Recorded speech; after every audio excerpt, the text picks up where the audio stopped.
Pokémon, medicine and martial arts. Hey! Look who's back for more adventures. We love having you here to continue this story that keeps us all awake. Important note, all of this is pure fiction, so don't try any techniques you hear here in real life. Your neighbor might call the cops. This amazing novel and all its rights belong to the original author. We're just the ones giving it voice and drama. Are you enjoying the show? Prove it by subscribing to our YouTube channel and leaving that like that motivates us so much. And if you want VIP access to exclusive content, our Patreon is waiting with things you won't find anywhere else. Chapter 926 The Storm is Coming. Kenta, wait a moment. Just as Kenta's fighting spirit flared, ready to confront the S organization, Serena approached and quickly intervened. Serena, why are you here? There's a bunch of bad guys coming. It's dangerous, so you guys should get out of the way. Leave this to me. Since they had already exchanged names in their previous conversation, how could they even know each other's names? Kenta immediately grew nervous upon seeing Serena arrive, fearing she might come to harm on this dangerous front. After all, Serena was Yu's woman, even if he had a lot of them. But judging by their intimate gestures just now, their relationship wasn't affected at all. It was actually quite harmonious. This also showed how much these three women held in Yu's heart. If Yu knew that he had allowed his three women to come to harm while he was away, he would be in for a lot of trouble when he returned. A beating would be the least he could get. Kenta, I know all this. They're from Organization S, a bunch of ruthless villains. We've fought them several times before, but back then, thanks to Yu, we were able to hold them to a stalemate. But Yu's gone looking for Flaming Eagle, and without him, we're missing most of our main force. Serena's tone grew worried as she spoke. Plus, there's a forest fire here, and we need our help putting it out. And most of the Pokémon that came to help are exhausted and need to recuperate, but those bad guys from Organization S are truly evil, and stealing Pokémon is a common occurrence. If they cross the river and reach us, those exhausted Pokémon will be in trouble. This was actually the biggest concern for everyone present. After all, there was still a fire. If the Pokémon helping to put it out were attacked by Organization S, not to mention the other catastrophic consequences, the flames, already suppressed and beginning to die, would be severely damaged if they were reignited by Organization S. Furthermore, the large number of Pokémon gathered here due to the fire would be a huge asset to an evil organization like Organization S, whose primary business was to snatch Pokémon. Kenta, passing Serena, suddenly realized, yes, he wasn't alone anymore. He had many other people and Pokémon on his side. And since Yu had gone to search for Flamahawk, he was the only one left who could fight. Of course, the few Pokémon Yu had left behind could also be a fighting force. Serena, you make sense. If that's the case, let's use this riverbank as a boundary to hold off the S organization. Yeah, hold on. Once Yu returns, we might have a solution. Even if not, the core Pokémon he brought back can be considered a fresh force. Immediately, Serena, the others, and Kenta hurriedly began to organize a defensive line. It wasn't so much a defensive line as it was a line of Pokémon standing on the opposite bank of the river, poised and waiting for the entire S organization to reveal themselves. Xiaoxu, how about you go and persuade those Pokémon to help? Air watched the gradually forming defensive line, her slightly tense heart relaxing a bit. She simply glanced sideways at Xiaoxu, who was responsible for communicating with the Pokémon and requesting their help. Xiaoxu shook her head in frustration. Those kids didn't agree. They're completely focused on putting out the fire right now. Air sighed, also feeling somewhat helpless. Well, there's nothing we can do about it. After all, Pokémon have their own minds, and we can't force them. For now, let's just focus on the tasks at hand. It's a good thing Yu left us a super powerful one this time. Serena, listening nearby, was a little disappointed after hearing the results, but she quickly composed herself and seemed excited. Oh my, as if hearing someone talking about it, Charizard, which had been flying in the air on guard, let out a deafening roar and immediately landed beside the three women. With its head held high, radiating a powerful aura, it gazed at the swaying trees across from it, listening to the occasional wolf howls and ghost cries from the other side. A look of disdain filled its eyes, as if to say, don't worry, as long as I'm here, taking a head from a vast army is as easy as taking something from a bag. As long as I'm here, the scum on the other side won't be able to get even a step closer. I knew Charizard was the most reliable. Feeling the powerful aura emanating from Charizard, Air smiled for once, praising it generously. After patting Charizard's head, Xiaoxu also fetched Charizard's special Pokémon food. Come on, Charizard, make sure you eat well. I'll be counting on you for the battle later. Serena and the other two beauties provided exceptionally attentive service to ensure Charizard, the highest-powered fighter, could fight at its peak. At least it was enough to make a Greninja nearby envious. They were both Pokémon, so why was there such a stark difference? Look at him, with 3 beauties serving him, and then look at me, just a rough old trainer. He had an all-you-can-eat Pokémon food. But then look at my own trainer. Hey, it's our Pokémon's turn to battle, Pokémon versus Pokémon. Why are you eating so much? You won't be leading the charge, so eating all this time will be wasted, okay? Greninja glanced at his trainer with resentment, muttering to himself. Indeed, Kenta, at this very moment, seemed to know the battle was about to begin. He was wolfing down his food, just to have the strength to fight the others later. Chapter 927 The battle begins. Just as Serena and the others had received the news and prepared in advance, the members of Organization S, led by Jason, finally arrived at the battlefield. Their arrival had been faster entirely due to the road conditions. The fire had caused the surrounding Pokémon to become agitated. After countless waves of Pokémon suddenly rushed out to intercept them, the members of Organization S finally reached the other side of the river. The other side was only a distant sight. But upon seeing the scene across the river, everyone was stunned. Even Jason was dumbfounded. Well, it was obvious that the previous commotion had attracted the attention of those here. I never thought. Our Organization S's reputation is so well known. In this remote, desolate place, even someone has heard of us. The reputation of Organization S is trembling like this. Jason remained unfazed by the fiercely prepared attitude of the other side, and even laughed wildly. Boss, should we launch an attack? They're acting like they're ready for a fight to the death. One of the younger brothers, who had a clearer grasp of the situation, stepped forward to question him. Why are you so cowardly? I'm still here. Jason was furious, slapping his younger brother on the head. Listen up, you guys. We're giving you one chance.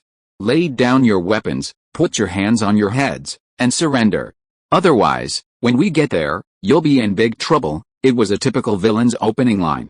Jason's words were filled with a powerful aura, especially with that sinister grin on his face. Villains are usually no match for good. Only a fool would listen to you and surrender. A vein throbbed on Jason's forehead, and a Pokeball appeared in his hand, which he angrily tossed. Since you won't accept my toast, it's not my fault. Let me crush you all with my mighty power. Prepare for battle, Dragonite, quick. A confrontation ensued, above the stream. As the Pokeball opened, a Pokemon, enveloped in red light, appeared before the crowd in its Pokemon. It was a massive orange-yellow Pokemon with a pair of small wings on its back. This Pokemon, even with its imposing presence just moments before, was incredibly powerful. With a few roars, the weaker Pokemon nearby fell to the ground, unable to withstand its pressure. Looking at the soaring Dragonite, their eyes were filled with awe, as if they were ordinary people looking at an emperor. But it was true, this Dragonite truly possessed such power.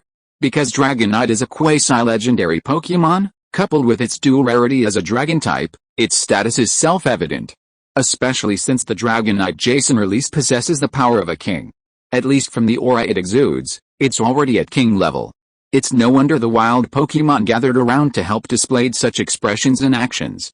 After all, perhaps due to the harsh laws of nature, wild Pokemon are often significantly stronger than domesticated Pokemon.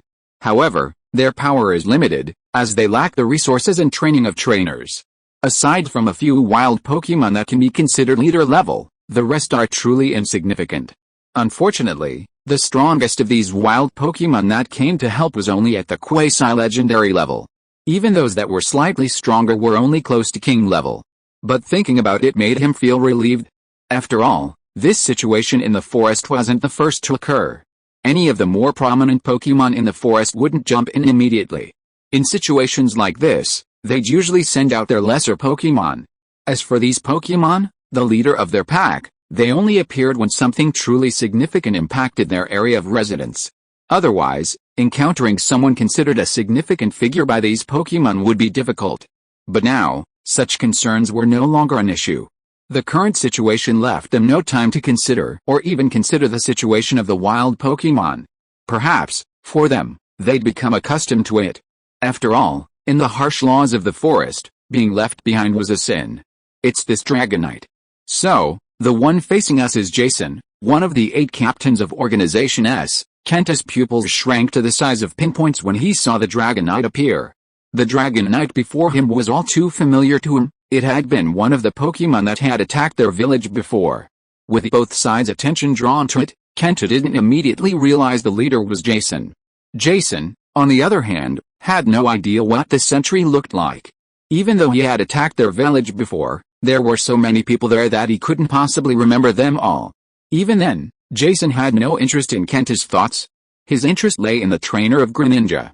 Of course, he'd used Greninja to identify Kenta. Seeing that the enemy sent out Dragonite, Kenta's mind once again flashed back to the tragic scenes of the attack on their village. His eyes, red with blood, he couldn't think of anything else to do. He waved his hand and gave Greninja an order. "Damn you, stop being so arrogant and looking down on others. Let's show our strength, Greninja, and avenge those Pokémon in the village. Koga go ahead, Greninja. Use Water Shuriken." Chapter 928 Charizard to the rescue. Koga Greninja, after hearing his trainer's command, didn't hesitate. He quickly formed several water shurikens and hurled them directly at Dragonite, which flapped its wings and remained unguarded above the stream. The water shurikens were incredibly fast, striking Dragonite from both sides in a split second. Facing the water shurikens that blocked his escape route, Dragonite's previously languid gaze instantly sharpened.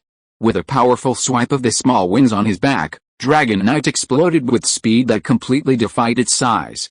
Lightning flashed and swirled across Dragonite's massive arms, imbued with a violent, destructive aura. Then, Dragonite flung his arms forward, colliding with 2 incoming water shurikens.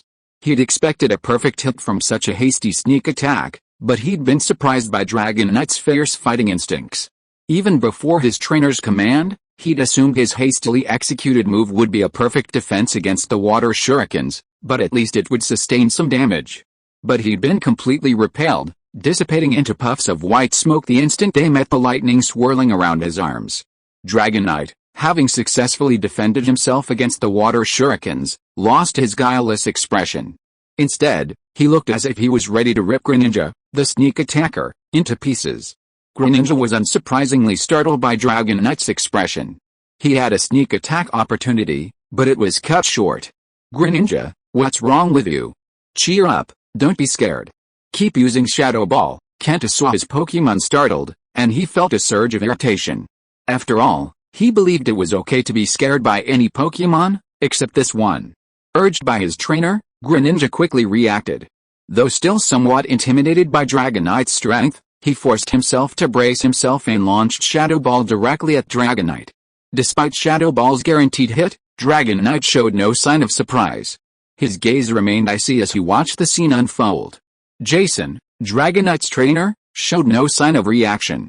He simply stood there, watching the scene unfold before him, as if this Dragonite wasn't his, and the battle before him was unnoticeable. As expected, facing Shadow Ball's attack, Dragonite simply unleashed the Lightning Palm he'd just used.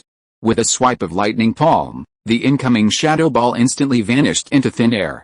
So strong? But defeating you this way gives me a sense of accomplishment. Greninja uses Water Wave. Kanto was also about to unleash his ultimate move. Jason seemed to have just realized what was happening, watching the Water Wave launch with fascination.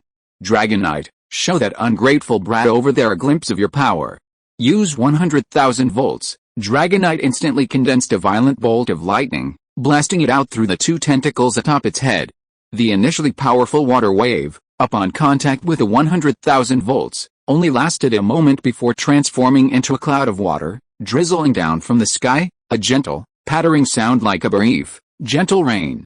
After neutralizing the water wave's attack, the 100,000 volts didn't stop, but instead gathered momentum. It continued to strike down at Greninja, as if this move would decide the outcome. Seeing the 100,000 volts approaching, Greninja was still in the process of using up the water wave's power, its new energy still fading. Even Greninja subconsciously closed its eyes, ready to accept its fate. Even at this point, Greninja was prepared to lose its fighting ability immediately after being struck by the 100,000 volts. After all, the Dragonite before it looked far too powerful. The 100,000 volts he unleashed was filled with a furious aura. It seemed as if everything would be instantly annihilated by it. Furthermore, Greninja was a water-type Pokémon, naturally susceptible to electric-type Pokémon and their abilities. This incredibly effective 100,000 volts attack would likely leave Greninja severely injured, if not severely damaged. Ouch! At this crucial moment, another roar echoed in Greninja's ears, and Greninja felt a sudden surge of heat around him. Then, a towering figure appeared before him. Seeing Greninja's lane at a disadvantage, facing imminent defeat, Charizard, unable to contain its fierce fighting spirit, joined in mid-fight. And without a word, he immediately saved Greninja. It turned out that after seeing the opposing team's leader send out Dragonite, it had begun. Charizard, always a belligerent, could no longer contain his excitement. If it weren't for the fact that Greninja was already engaged in a fight with Dragonite, his intervention would have seemed unethical. Most importantly, he wasn't familiar with the opposing Greninja. If it were his friends, like Pikachu and Suicune, Charizard wouldn't have cared less. He'd just fight to his heart's content. Furthermore, Charizard believed Dragonite was strong enough to fight him. Such an opponent deserved respect, allowing each other the opportunity to demonstrate their abilities. Seeing that Greninja had already used all the opportunities it had given him, and was on the verge of defeat, when would he save it if not now? Therefore, Charizard had a strong reason to do so, and it had convinced himself of the situation. Chapter 929 The battle begins. Oh my, what's the sense of accomplishment in bullying such a weakling? If you're brave, come fight me. Flapping its broad wings, Charizard had already soared above the stream, its eyes sharp as it confronted Dragonite. After hearing Charizard's words, let's not talk about Dragonite's reaction for now, let's just talk about Greninja behind Charizard. Its face darkened, and its clenched fists betrayed its resentment and anger. However, Greninja didn't make any unnecessary moves. After all, while Charizard's words were harsh, even to Greninja, they were undeniably true. Its current strength posed no threat to the Dragonite before it. Even though they were of equal level, perhaps that was the natural disparity. Furthermore, both Pokémon were now capable of flight, making for a more effective battle. Fortunately, Yu Yu's usual training of Charizard was largely free range, allowing it to fight freely. He only issued orders in moments of true crisis or special circumstances. This resulted in Charizard's exceptionally strong self-awareness. This wasn't unique to Charizard, but was also common to other Pokémon. Therefore, in this situation, without a trainer to direct it, Charizard showed no fear. Instead, it continued its fierce confrontation with the opposing Dragonite. Oh, interesting. Where did this Charizard come from? But judging by the appearance of this, it must have a trainer. Jason's attention was drawn to Charizard, and he observed it with interest. Compared to Greninja's strength, he was more impressed by Charizard's power. Interesting. This Charizard probably belongs to one of those trainers on the other side. But even if they have trainers, what can they do against our organization? Trainers or no trainers, I'll get you my family. Jason said this with arrogance, making no effort to conceal his intentions. What, you damn thing. Charizard is Yu Yu's most important ally, I won't let you take her away. Come on, Charizard. Give them a lesson. Let them see what we're made of. Serena and the other two girls, hearing Jason's brazen and undisguised words from the other side, flushed with anger. Charizard was also filled with rage, the flame swirling from its tail only growing stronger. You really don't take me seriously, old blaster. If that's the case, don't blame me for giving you a good beating. Ouch! With a roar, Charizard launched the first attack, once again using its signature move, Flame Spray.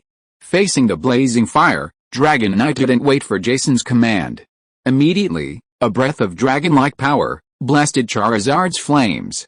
The two Pokémon seemed to be locked in a fierce confrontation. They didn't dodge the incoming attacks, but instead clashed their skills against each other, determined to determine who was superior.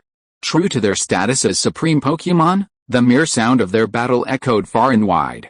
The clashing of skills sent waves of sound rumbling down from the heavens, crushing even less powerful Pokémon to the ground. So powerful. Is this the power of Yu Yu's Pokémon? Kanto stared intently, his mind reminiscing about his previous battle with Yu Yu. Back then, Greninja's ability to battle Pikachu was presumably due to their level advantage. Otherwise, let's not even talk about it.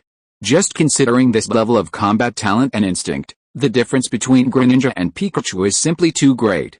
If Pikachu, having experienced countless battles, is like a battle-hardened veteran, then Greninja can only be considered a rookie. Even if Greninja possesses an extremely high level, it's like someone born with supernatural powers but lacking a variety of moves, relying solely on brute force to punch and kick. How can that compare to an experienced individual with a wide range of moves? However, the situation on the field didn't allow Kanto much time to pause and ponder. Because, across the river, the group of S organization members, seeing their boss already engaged in a fight, how could they simply stand by and watch? So, they all roared and released their Pokémon to join the fray, determined to break through the enemy's defenses and invade in one fell swoop. But, admittedly, the Pokémon sent by S organization seemed rather sparse. All Golbat and Coyote. However, this also reveals the sheer madness of the organization. With so many identical Pokémon, they often capture only a single Pokémon clan. The clan leader is likely used by their captains, who are more powerful or prestigious. This monotony of Pokémon makes their lineup seem somewhat monotonous. The defensive line Serena and her team have established boasts a wide variety of Pokémon, making them a good match for the current situation. Fortunately, after Xiaoxi's initial attempts to lure them with food, most of the wild Pokémon have joined their ranks to fight against Organization S. After all, a carrot-and-stick approach often works best. Long-tailed Flamefowl, use Flame Jet; Pink Essence, use Shadow Ball; Vulpix, use Flame Whirlpool. Serena then gave orders to her Pokémon one by one, launching a counterattack. After all, they were not professional Pokémon trainers, and most of their expertise lay outside of combat, so Pokémon were relatively unfamiliar with combat, and they couldn't quite achieve the same independent combat awareness as Charizard and the others. If you are listening to this novel on a channel other than Fanfic World, it means it was downloaded and re-uploaded without effort. We warmly invite you to visit our channel, Fanfic World. There you will find the original version of this story and many other novels of various genres. We look forward to seeing you dive into a world of incredible novels. Chapter 930. Why? What are you guys still standing there for? Hurry up and attack. If you can't even defeat these puny soldiers, you'll know the consequences when you return to the organization. Jason's threatening tone echoed directly into the ears of the S organization members. His eyes were filled with murderous intent. He ignored the frightened and nervous expressions of the other members, crossed his arms, and watched with great interest as his Dragonite and Charizard battled. It was clear that Jason had no intention of engaging in the battle between the two Pokémon. He simply intended to be a quiet spectator. Without Dragonite's support, Kenta and his team's advantage was evident. Even though their team had a mixed roster and varying strengths, they could still employ a human wave strategy. Moreover, they had several particularly powerful Pokémon. Greninja, who had just been battling Dragonite, withdrew and joined the fray. Although Greninja was completely dominated in the battle between Greninja and Dragonite, practically powerless to resist, that only applied to the powerful Dragonite. In the current scenario, facing the attacks of Golbat and Wolfhound, Greninja seemed unstoppable.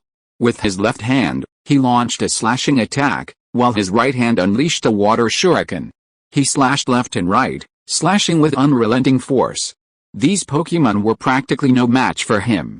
Of course, Greninja's situation stood out, immediately attracting the attention of the more powerful Golbat within the group. Although they were only the lowest-ranking members of the S organization, there were still differences in status and strength among them. Those with higher status would acquire more powerful Pokémon, thus increasing their status.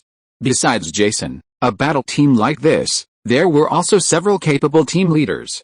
At least they all possessed a Pokémon that reached the early or mid-level quasi-grandmaster level, a leader of the Pokémon pack. For example, the two Galbats that had cornered Greninja were among the few Pokémon that served as team leaders.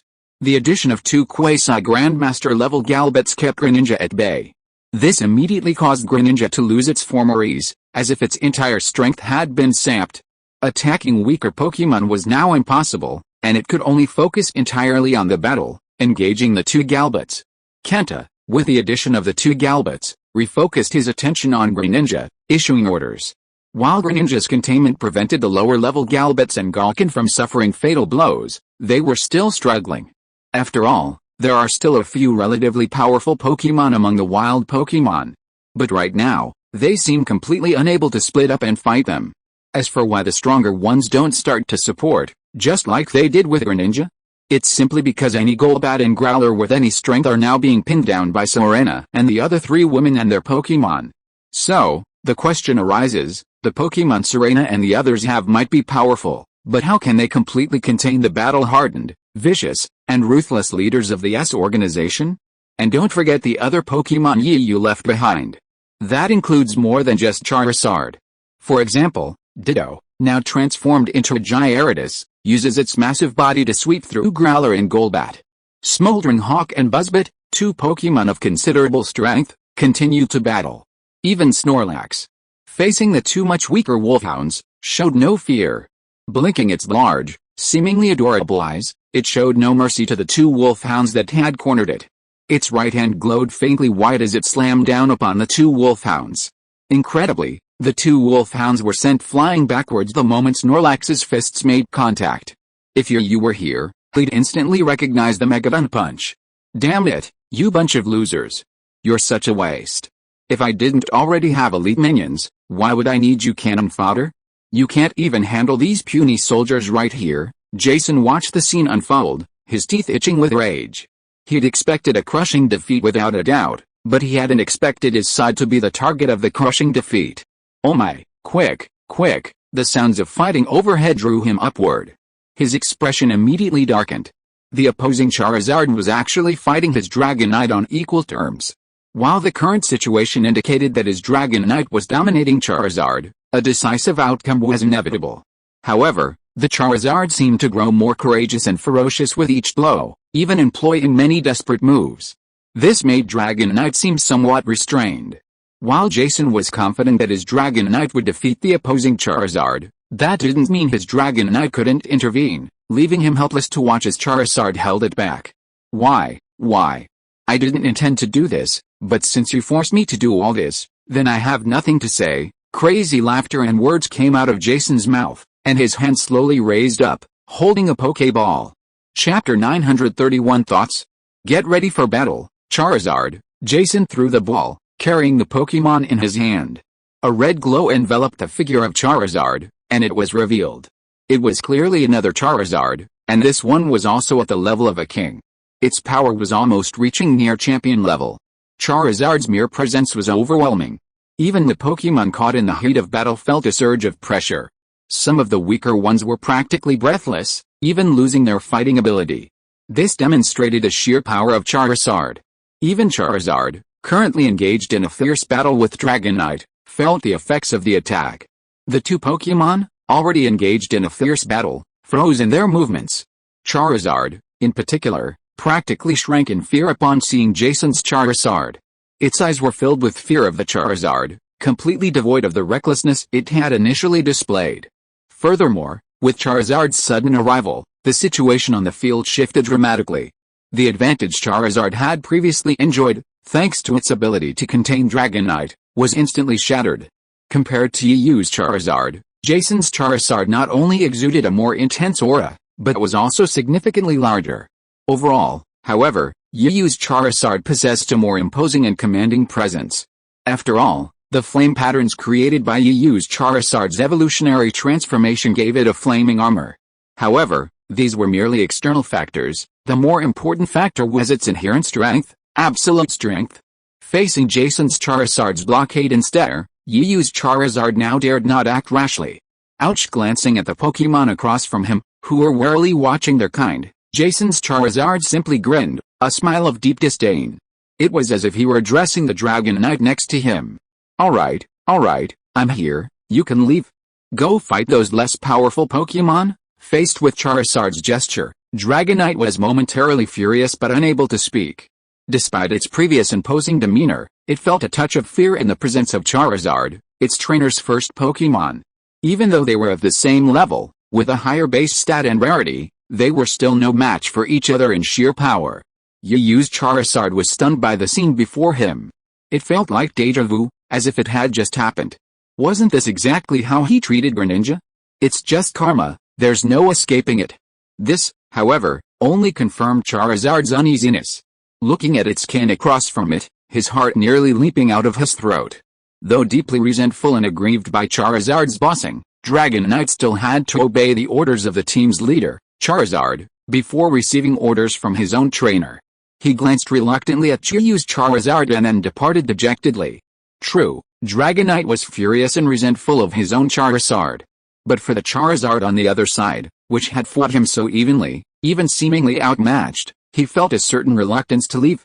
After all, while the opposing Charizard was a bit weaker, their strength was more or less equal. Most importantly, it was also a Charizard, wasn't it? Though for some unknown reason, this Charizard was somewhat different from the leader of his team. But they were both Charizards, and Yu's Charizard was stronger than the other one.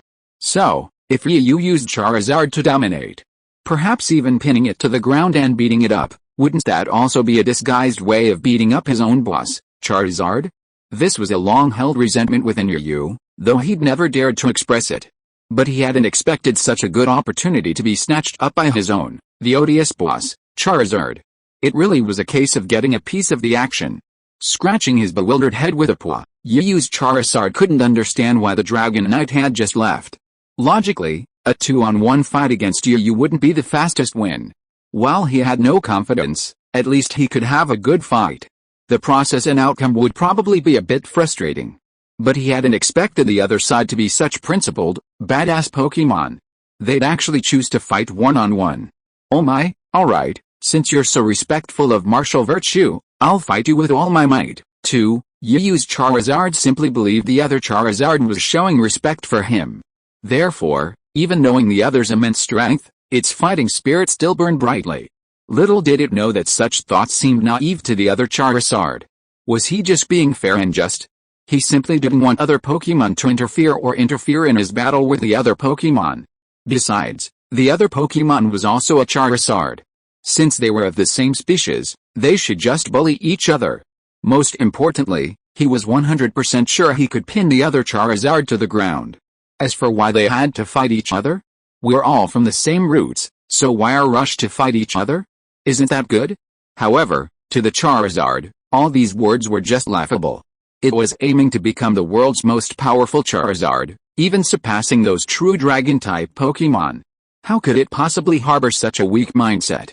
The one it longed for was a cold, ruthless, and evil power.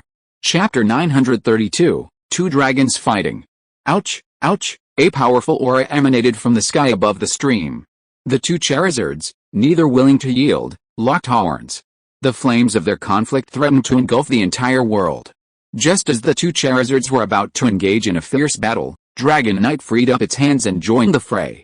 Serena and the other two, who had previously held a significant advantage, saw their position drastically reversed. They were completely crushed. Damn. These people are so unsportsmanlike. They're actually engaging in a group brawl. Kenta, upon witnessing the scene, was also deeply concerned. After all, Dragonite's free hand was the first to bear the brunt of the blow. As for the Golbats that had been besieging Greninja, they had now withdrawn to support other battles. Now the battle was once again Greninja versus Dragonite. Elsewhere, the wild Pokemon, which had previously been able to make up for their lack of quality with their superior tires, were once again crumbling with the arrival of the powerful Golbat. Fortunately, Serena and the other two had been traveling with Yu for so long. They had both learned something from each other in Pokemon battles, and under Yu's influence, they had even become increasingly proficient in the art. Seeing the situation begin to shift, they quickly freed up their own Pokemon to fight against a more powerful Golbats. Their primary command was limited to their own Pokemon, Ditto and the others still followed Serena's instructions. However, in most cases, Serena and the other two refrained from intervening, simply letting them fight on their own. Long-tailed Firefox, use Flame Jet, Firefox, use Flame Vortex, Pink Essence, use Shadow Ball, Vulpix, use Flame Jet. Commanding multiple Pokemon in battle was still a bit of a stretch for Serena and the other two. Their rhythm was suddenly disrupted, and they seemed a bit disoriented. But that was all to the good. With their Pokemon outnumbered, they wouldn't be defeated quickly. The only hope now was waiting for Yu or a rescue team to arrive early. The chaotic battle here was intense. The battle in the sky was also imminent. The two Charizards stared at each other, the atmosphere between them tense to the point of tension, as if just one more spark could ignite the battle. Neither attacked first, but they stared silently at each other, as if waiting for the other to strike first. It was a test of patience. It was also a test of momentum. However, Yuyu's Charizard, due to a slight level difference, was unable to withstand the overwhelming force of the other Charizard's attack and launched the first attack. Once again, Charizard used his signature ability, a jet of fire, directly probing the opposing Charizard. The opposing Charizard, seemingly adopting the same attitude, launched the first attack. Not wanting to be outdone, the Charizard responded with a similar jet of fire. The two jets of fire clashed, blazing flames searing the air as if to scorch it completely. The colliding waves of flame began to spread in different directions. Ouch, ouch, it was just a simple exchange of fire, but the two Charizards seemed to have intensified their rivalry, neither willing to yield. Whenever one side saw its jets of flames being overwhelmingly pushed towards them, it would increase their power once more. This continued, the power of both sides' jets of flames escalated countless times. Finally, as if the air could no longer withstand the intense heat, an explosion erupted, centered on the two jets of flames. The gas explosions rippled outward, sending the Charizards flying backwards. This battle of jets ended in a draw. However, both Charizards seemed deeply dissatisfied with the outcome. Since ranged attacks weren't enough, they decided to engage in a standoff. As expected of both Charizards, they had a perfect rapport, each sharing the same vision. They no longer considered testing each other's strength with jets of flames. Each employed their melee abilities, launching attacks. Yuyu's Charizard unleashed its Dragon Claw ability. The opposing Charizard used Steel Wings. The metallic gleaming wings clashed fiercely with the emerald green, sharp claws. Dull clashing sounds echoed overhead, each accompanied by the two Pokémon's rapid separation. While Yuyu's Charizard wasn't as powerful as the opposing Charizard, it had mastered the Dragon Claw technique with considerable proficiency and possessed far greater strength than an average Charizard. These two advantages made the battle evenly matched. As the fight progressed, the true fires of both Pokémon were fully unleashed. After all, they were of the same species. Since ancient times, there has always been no first in literature and no second in martial arts. Within a certain period of time, the strongest would inevitably emerge as the leader. While Charizard didn't want to be the leader of the Charizard clan, as a group, it harbored a strong ambition to become the most powerful Charizard in history, bar none. Therefore, even facing a Charizard of a higher level, Yuyu's Charizard showed no fear. Instead, after their Dragon Claws and Steel Wings skills collided once again, Yuyu's Charizard didn't miss due to the rebounding force. Instead, it seemed to be taking advantage of the situation and launching an even more swift attack. Chapter 933, Competing with Each Other. Ouch! Charizard unleashed Dragon Claws after Dragon Claws. Facing Yuyu's Charizard, this sudden and swift attack took a while to adapt to. The opposing Charizard was barely able to block the blows with its metallic wings. This was because, while wings were a part of the Charizard, they couldn't wield them with the same agility as its claws. Furthermore, the sheer size of the wings meant that even flapping them to block the attack offered no advantage, but rather seemed cumbersome and passive. Damn it! Charizard, you're using Dragon Claws. Jason, watching from the ground, was filled with dissatisfaction. After a moment's contemplation, he decisively issued the order. While he hoped his Charizard would achieve victory through its own means, it was proving difficult. The enemy Charizard was truly well-trained, only slightly lower in level than his own.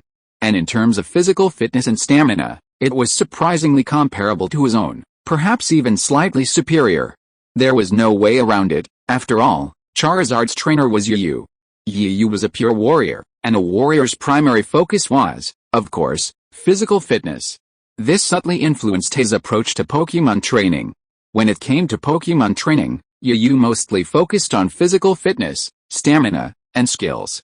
Yuyu would have laughed out loud at Jason's sentimental comments, then scoffed with disdain. How could that be further from the truth? Even with Charizard's current level, it wasn't even the strongest member of his team. If that were to happen to Gyarados, his most prized creation, it would surely make him feel despair. After all, aside from Snorlax's evolved form, a Pokémon that hadn't yet fully grown, the only Pokémon in the team with exceptionally high physical strength and the ability to act as a tank was Golden Gyarados. Its sturdy, golden scales could effectively block most minor Pokémon damage. Of course, the ability couldn't be too powerful, nor could the Pokémon's level be significantly higher than Gyarados'. Otherwise, with these factors, Gyarados could potentially overpower the opposing Charizard. Back on the battlefield, both Charizards simultaneously unleashed their Dragon Claw abilities, their claws gleaming with a faint, cold light. Each collision seemed to slice through the air, distorting it. With a final clash, a muffled groan echoed. The two Pokémon separated once more, creating a safe distance between them. Both appeared slightly breathless. Oh my, even at this moment, the two Charizards seemed incredibly excited, even as they flapped their wings vigorously and panted heavily, seemingly unlike themselves. What a tough guy. But fighting like this is the only way to have fun. Charizard over there, I'm getting more and more eager to get you. Jason licked the corner of his lips, his eyes revealing undisguised greed. But judging by your personality, I doubt you'll obey me docilely. In that case, I'll beat you until you surrender. Charizard, go up and teach that guy a lesson. After repeating his trainer's orders, Charizard immediately flapped its wings vigorously, closing in at breakneck speed. It unexpectedly engaged the Charizard in a mid-air tussle. Charizard didn't think twice. Seeing the other Charizard engaging in a tussle with it, it naturally had no reason to refuse. After all, no matter how you look at it, close combat is influenced by its trainer, it's Charizard's forte. But here, the difference between having a trainer and not having one becomes apparent. Charizard, on this side, has its trainer's instructions, so it simply follows his or her commands. This is why trainers typically command Pokémon in battle. The trainer is like the brains and eyes of a battle, while the other Pokémon is like its nerves and limbs. This allows the Pokémon to fully commit to the battle, without any worries. Obediently following its trainer's orders, the two Pokémon engaged in a scuffle, seemingly without reason. Because of its lack of thought, Charizard was completely trapped by its opponent. It was a perfect opportunity for Charizard to surround its opponent and use Earth Throw. Charizard, true to its name, knows its opponent and itself best. Upon hearing the opponent's trainer, it actually let its own Charizard use Earth Throw. How could you use Charizard stand this? He immediately counterattacked, also using Earth Throw, determined to challenge his opponent and test his strength to see whose skill was more powerful. For a moment, the two Pokémon remained locked in a stalemate in midair, each trying to lift the other. However, the mutual force between them prevented either Pokémon from moving at all. The two Pokémon simply stood there, comparing their strength. You're quite skilled, but do you think this will work?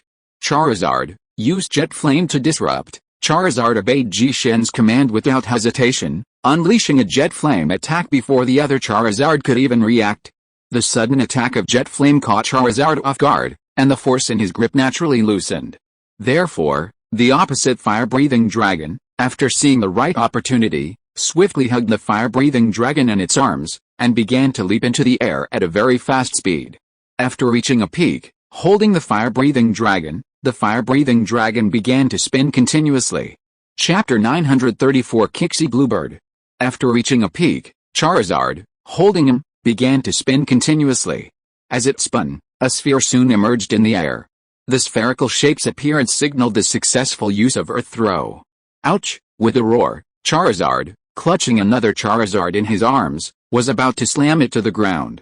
As he unleashed the full force of Earth Throw, the Charizard in his arms finally seemed to react. With only a short distance to the ground, the Charizard in his arms' embrace suddenly sharpened its eyes. Accompanied by the whistling wind, the flames on his body became even more vivid, as if they had come alive. The flames flickered and danced. Charizard seemed to transform into a blazing, all-consuming flame. Unaware of the Charizard's reaction, the Charizard in his arms opened its maw and released a stream of scorching dragon's breath. The flames didn't strike the ground, using the force of the negative force to slow their descent. Instead, as they descended, they gradually twisted and spread outward, eventually enveloping both Charizards. Jason, observing this, showed no sign of panic. He stood calmly, watching the unfolding scene unfold. In his eyes, Charizard's flames posed no threat at all. After all, Charizard was a fire type, so how much damage could its fire type skills inflict against its opponents? Charizard, I advise you to stop struggling and just fall into my arms. Without a trainer, even with your high combat awareness, you're no match for a Charizard under my command. Jason understood this well, and he laughed uncontrollably. But his laughter faded, and the scene before him left him stunned. The smile on his face had almost froze, having forgotten to retract or change his expression. All that was left was the flames that had previously engulfed the two Charizards. After a sudden burst from the sky into the ground, they suddenly blossomed, like a burst of fireworks, encircling the Pokémon. Then, from within the blaze, two Pokémon screamed in agony. One of these screams was incredibly familiar to Jason. After all, they were Pokémon he'd known day and night.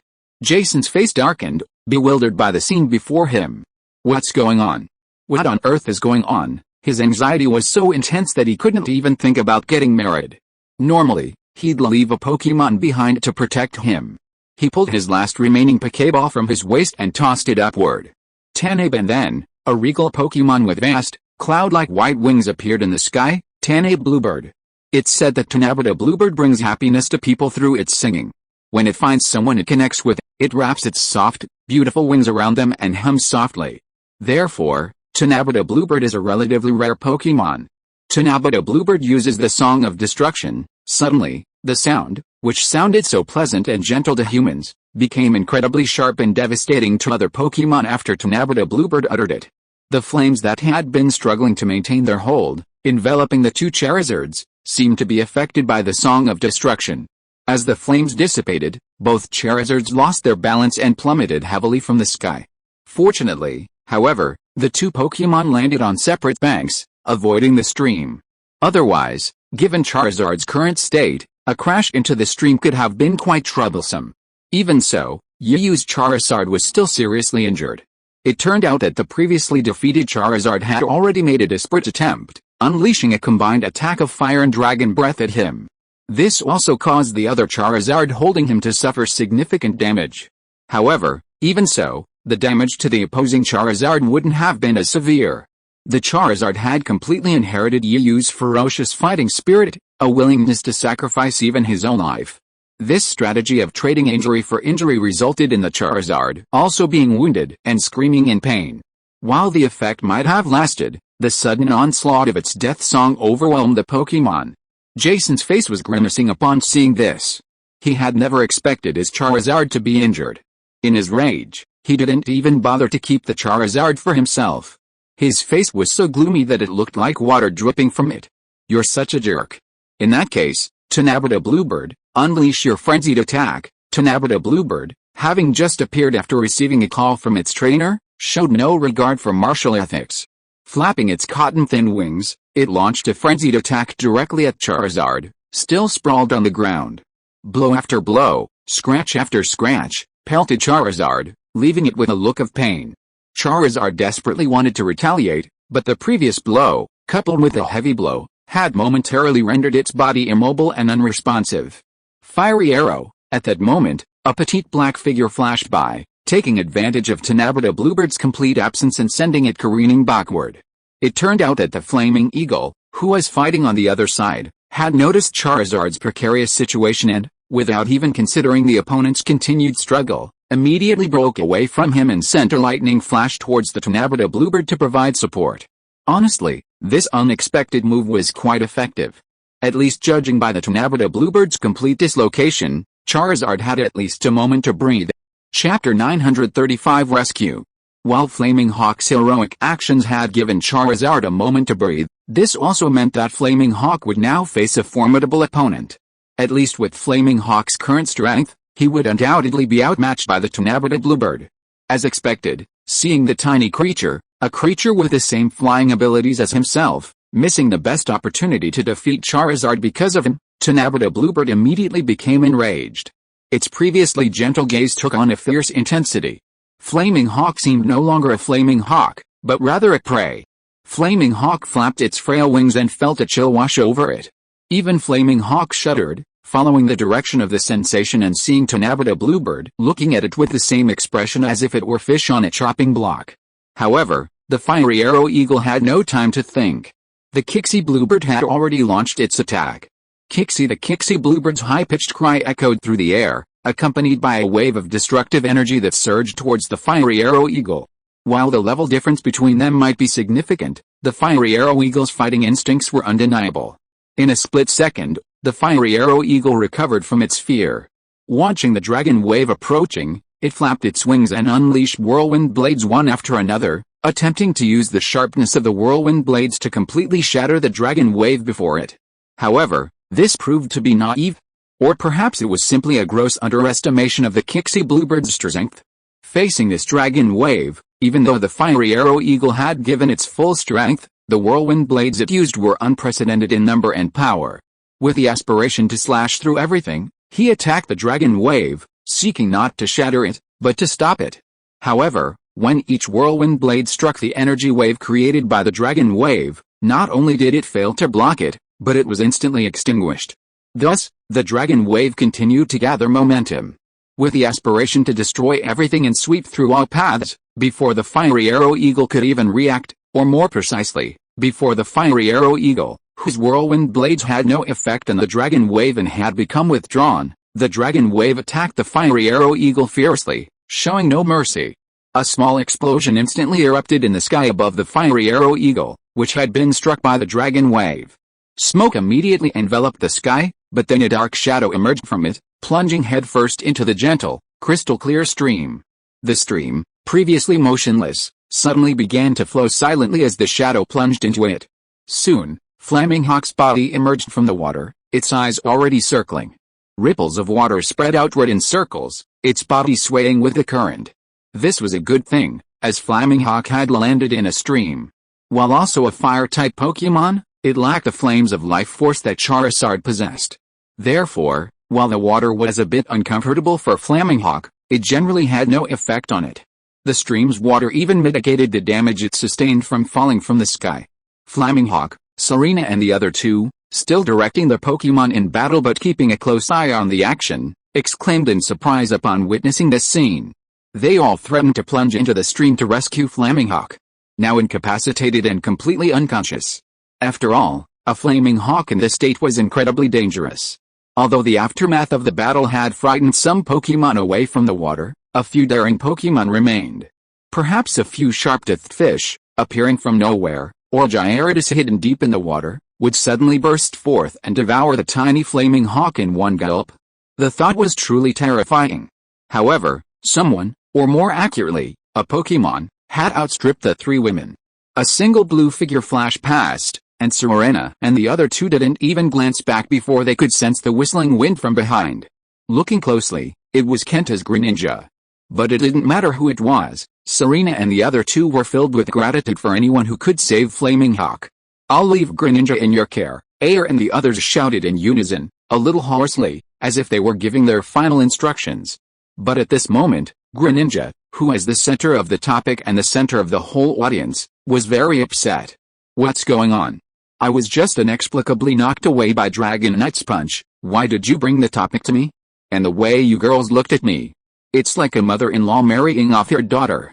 If Xiaoxia and the other two girls knew what Greninja was thinking at this moment, I wonder what they would think.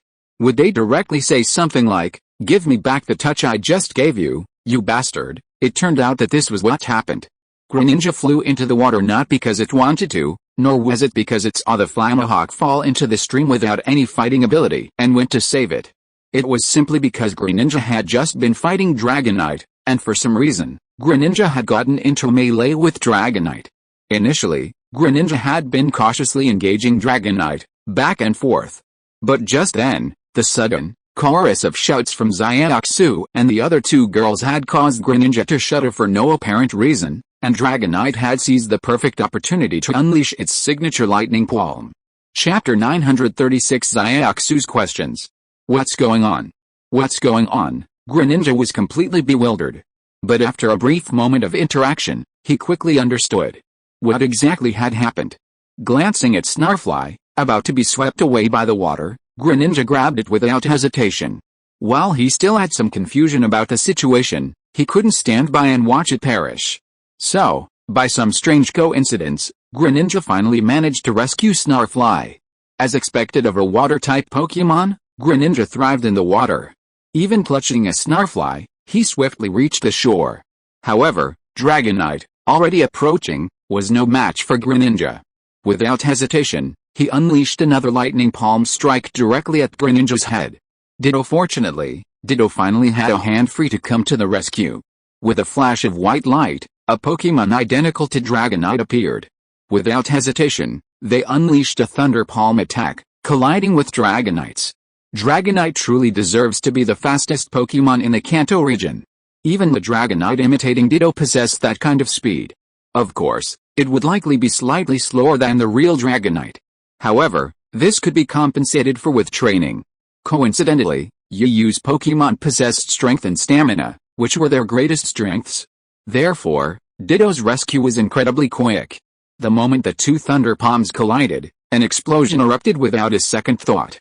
The aftermath of the explosion spread outward, affecting all nearby Pokémon. Some weaker Pokémon were even thrown directly from the air. Although Ditto had transformed into Dragonite, inheriting all of its abilities and skills, there were still fundamental differences between the two Pokémon. Perhaps it was due to the level difference. Ditto's strength, speed, and defense were ultimately inferior to Dragonite. After a brief exchange of blows, its entire body was instantly sent flying backwards. As for the real Dragonite, although it was also affected by the aftermath of the explosion, its immense strength allowed it to simply flap its wings vigorously, obliterating the remaining blast. Having just leaped ashore from the stream, Greninja was still without support, and the aftermath of the explosion sent it tumbling backwards again. However, a plump-looking hand suddenly grabbed Greninja, bringing it back to shore and landing safely. Who else could this be? The Dragonite that Ditto had transformed into. Although Ditto had been at a disadvantage after their previous exchange due to their strength and level, Ditto had been at a disadvantage. The blow sent it flying backward, but Ditto, after all, possessed considerable combat experience and quickly regained its composure before returning to support. However, despite rescuing Greninja and Flamahawk, Ditto's current condition wasn't great. Its aura seemed weakened, and even maintaining its Dragonite transformation seemed a struggle. A faint white glow emanated from its body, signaling the possibility of its transformation being undone at any moment. The power gap remained undeniable. While some Pokémon could engage in cross-level combat, they were still a minority. Some were truly gifted, while others relied on the assistance of their trainers. Ditto, however, possessed neither of these two abilities. A Ditto at its peak might have managed to pull off a cross-level fight. While it wouldn't have been able to defeat its opponent, it could at least delay it by harassing them. However, Ditto had just experienced a high-intensity battle. Later, to save Greninja, he transformed into Dragonite and immediately unleashed his Thunder Palm to engage Dragonite. Dragonite's Thunder Palm had been charged up long ago, a premeditated move. Ditto's Thunder Palm, however, was unleashed hastily, with no time to build up. Consequently, after the two Thunder Palms clashed, it looked as if the Dragonite and Ditto were evenly matched. In reality, Ditto's condition wasn't very good. It was simply relying on sheer willpower to hold itself back. But at this point, Jason wasn't going to let them go. With a wave of his hand, his three Pokémon immediately surrounded them. Even the Charizard that had just been battling Charizard, even though Charizard had previously used the same attack method to bring Charizard to the same state, Charizard was still slightly stronger and had taken less damage, so he joined in. The three Pokémon flapped their wings, forming a triangle around the incapacitated Pokémon. They then began to spin and fly, their gaze fixed on their now incapacitated Pokémon. It was a look as if they were watching their prey. What should we do? What should we do? Yu hasn't returned yet. We can't hold on any longer. Serena, upon seeing this, also panicked. However, Xiaoxu, as if belatedly realizing, looked at Serena with a suspicious look. Serena, you just said you saw the Flamewing enter the flames, and its Pokémon, exhausted, became trapped there as well, right? Serena, though somewhat puzzled by Xiaoxu's question, nodded obediently, somewhat puzzled. But, isn't that strange? Whose Flamahawk was that Greninja saved, huh? Serena felt a sudden panic upon hearing Xiaoxu's words. She froze in a daze, her mind spinning like a machine. If you are listening to this novel on a channel other than Fanfic World, it means it was downloaded and re-uploaded without effort. We warmly invite you to visit our channel, Fanfic World. There you will find the original version of this story and many other novels of various genres. We look forward to seeing you dive into a world of incredible novels. Chapter 937 Oolong. Why do you say that, Serena? Don't you feel strange? You were talking about Flamahawk, because that Pokemon was also trapped in the fire. But now, Greninja is holding that Flammahawk. Doesn't it look familiar to you? Xiaoxu felt like she couldn't find the words to describe her feelings. She wanted to cry but didn't, wanted to laugh but couldn't. Ah. Yes. This, Serena, reacted instantly, though she was a little flustered. Because the Flammahawk Greninja was holding looked so familiar, wasn't it Riyu's Flammahawk? But what she had seen before wasn't a mistake, she was sure she wasn't seeing things. The scene was crystal clear in her mind, it was a Flammahawk, and most importantly, it looked so much like Riyu's. But now, thinking back, it didn't seem quite like that. But back then, I was just being cautious. I'd also confirmed that Riyu's fiery Arrowhawk wasn't present. That was why I'd been so certain. But now Xiaoxu had admitted that I might have been mistaken. How could I not be devastated? Especially now, given the circumstances, and because of my earlier recklessness and carelessness, Riyu, one of their most powerful fighters, had been directly transferred away. This had led to their current predicament.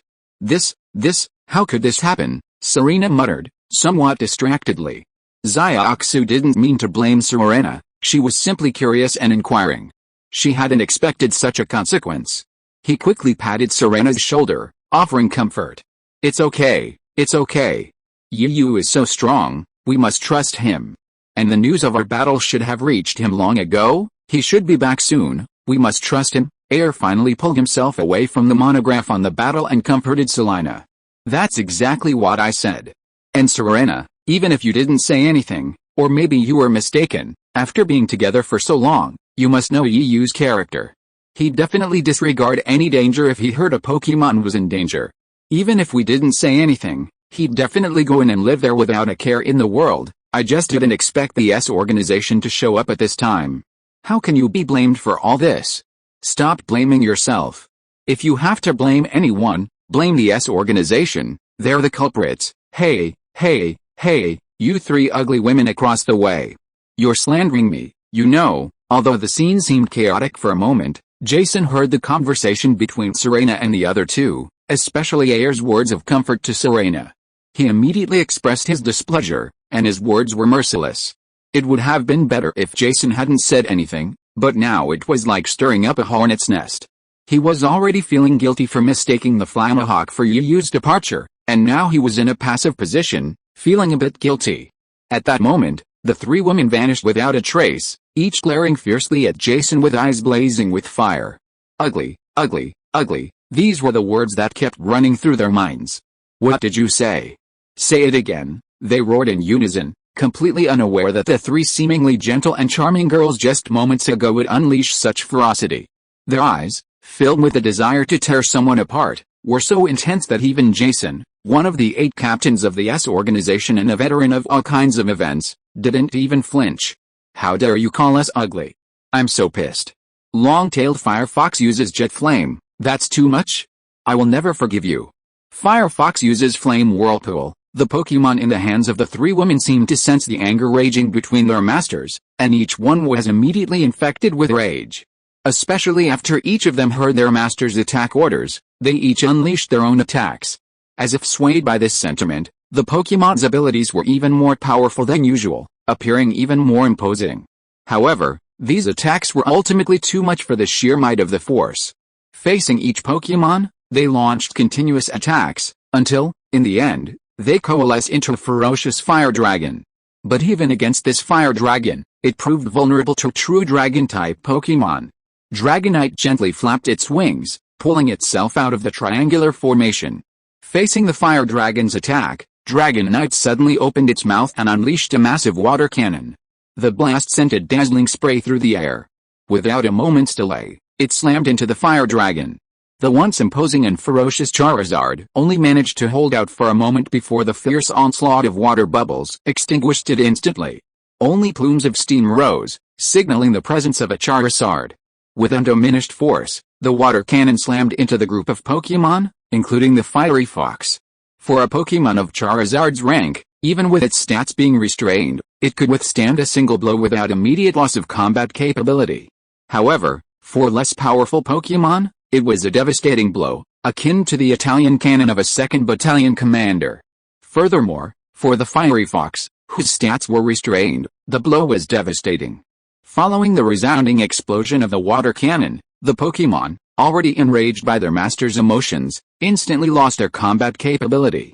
Chapter 938 Return. Ugly, ugly, ugly.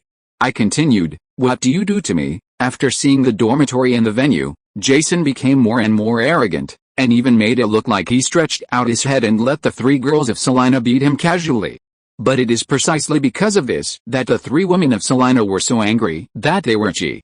There is no way, Pokémon is not as strong as humans, and now he is being beaten, what can I do? Haha, ha ha ha. I just like to see your appearance that you want to beat me but can't be me. Jason laughed wildly, and at the same time, he felt more embarrassed because he was actually scared by the aura of the three girls just now.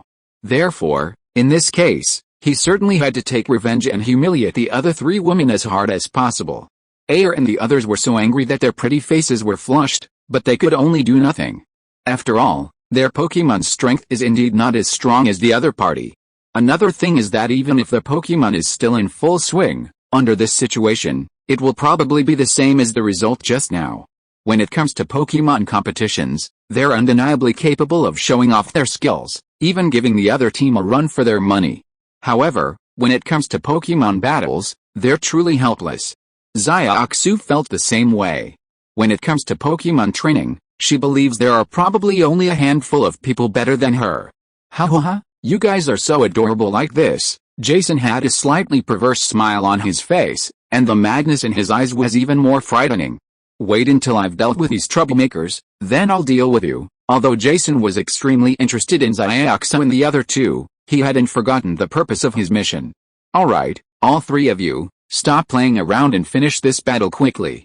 Don't let it get to you any further. Dragonite, use 100,000 volts. Tanabata, use Dragon Breath, and Charizard, use Flame Jet. Hurry up, Tanabata. Ouch! The moment their master's orders were given, the three Pokémon lost all interest in playing around.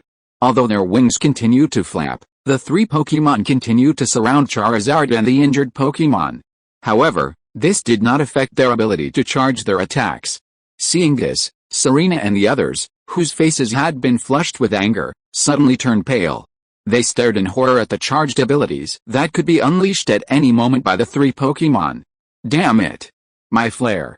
Where's the flare? Elsewhere, Kanto directed his secondary Pokémon in battle while rummaging through his clothing. His already disheveled ninja uniform became even more disorganized by his rummaging. However, no matter how hard he searched, he could not find the flare he had used to notify the village of the intruder. Without it, he was unable to mobilize any rescue efforts. Even though he still had a few Pokémon on hand to fight, they were not as powerful as Greninja and were merely his secondary team. Sending them out to fight would be a complete loss. Ah! Flare, Flare, where are you? Kanto grew increasingly agitated as he watched the increasingly dire situation for Greninja and the others. His hair was a mess from his ruffled mess. But now, no matter how hard Kanto and Petty struggled, no matter how frantically he tried, it seemed futile. He stared with a look of fear at the three skills that threatened to be unleashed at any moment. But his horrified gaze didn't last long. The scene before him made his eyes widen and widen. It seemed as if they weren't already impatient, seeing that Dragonite and the others still wouldn't launch their attacks, like those half-crippled Pokémon. Jason felt an inexplicable panic rising in his heart. He didn't know where this feeling came from, but it felt so sudden. This suddenness felt so real that even a mentally strong person like Jason felt a little panicked, so he quickly gave orders. Upon receiving the order, Dragonite and the others didn't hesitate. They aimed their long-charged abilities at the dwindling Pokémon, preparing to harvest their lives. The already injured and even crippled Pokémon watched helplessly as this unfolded. Three abilities, each with immense power, launched from three directions, attacking the crippled Pokémon in the center. Pikachu uses 100,000 volts, Gyarados uses Hydro Cannon, Suicune uses Freeze Beam, and Moltres uses Flame Jet. At this crucial moment, a voice familiar to the Pokémon, Serena and the others, and even Kanto, echoed in their ears. It was like a heavenly sound to them. Then, four figures suddenly swooped out from one direction, their abilities condensed and unleashed simultaneously. Following the source, a figure emerged, blazing flames behind him. A doctor swayed in the wind. Most strikingly, he cradled a Flamahawk and walked along. His face, though darkened by the smoke and dust, couldn't conceal his celestial presence. Who else could this be but you, the same Pokémon who had rushed into the Sea of Fire to retrieve them? Thanks to the combined efforts of the 4 Pokémon, Yu, though momentarily disoriented, quickly found his Pokémon. However, upon catching sight of the Flammahawk, he showed no sign of surprise. Yu was utterly stunned, his feelings unspeakable. He quickly realized the Flammahawk before him wasn't his own. He also understood the reason. Serena had likely mistaken it for her own. He felt incredibly frustrated, and felt he was being overly alarmed. But Yu still did not hesitate at all. He squatted down and started to check the physical condition of the 2 Pokémon. Chapter 939 Rescue. Although he felt incredibly frustrated and thought he was being overly alarmed, Yu didn't hesitate. He squatted down and began checking the health of the 2 Pokémon. Well, he'd anticipated this before entering, having already checked the effects of various fruits. The 4 Pokémon were also somewhat helpless and speechless at the situation, but neither they nor Yu complained, nor were they annoyed at Serena's seemingly toying with them. After all, in such a chaotic situation, misjudgments were inevitable. Serena had been helping the entire time, so it wasn't her fault she was tired and dizzy. Besides, it wasn't a big deal for Yu, was it? Since his flaming hawk wasn't there, it was relatively safe.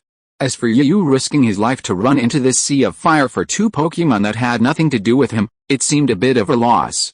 But Yu saw it as something else entirely, and he didn't feel like he'd lost anything at all. After all, for someone who truly loves Pokémon, he certainly wouldn't stand by and watch them die. He might even rush in, disregarding his own life. In this regard, even though Yu was usually a calm person, he was very much like Xiaozhi at this moment, impulsive and reckless. Shortly after treating the 2 Pokémon, a noise outside quickly caught Yu's attention. He knew something bad was happening outside, and he wanted to rush out to help. However, trapped in the Sea of Fire, he momentarily lost his bearings. Even a flying Pokémon trying to find their way through the sky was temporarily lost.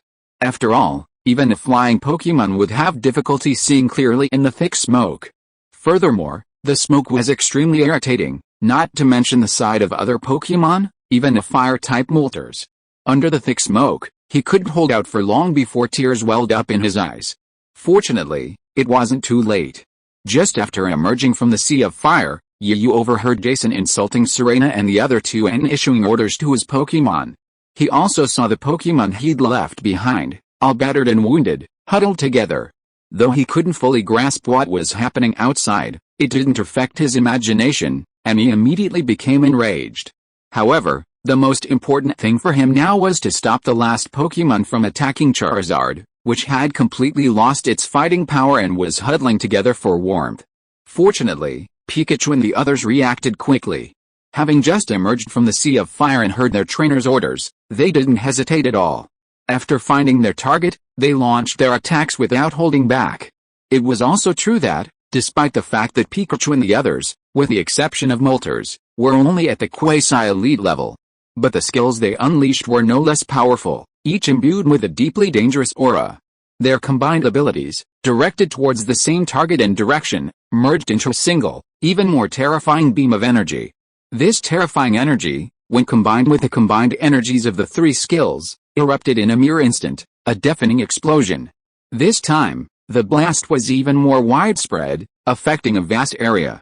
Even the more powerful Pokémon closer to the blast, such as Tanabata, Charizard, and Dragonite, were directly swept away by the blast. How dare you bully my girlfriends while I'm away? I think you're tired of living. The arrogant and domineering words echoed through his mind. While these words might seem vulgar to ordinary girls, they sounded like the most beautiful words to Xiaoxia and the other 2 girls. Their gazes towards Yu were already filled with stars. Yu, you're finally back. Kanto now looked relieved. There was no way around it.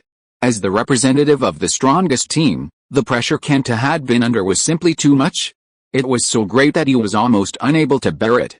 He was afraid that if one of his own problems caused an irreversible situation, he would be guilty of a grave sin. Now he could finally relax and breathe a sigh of relief.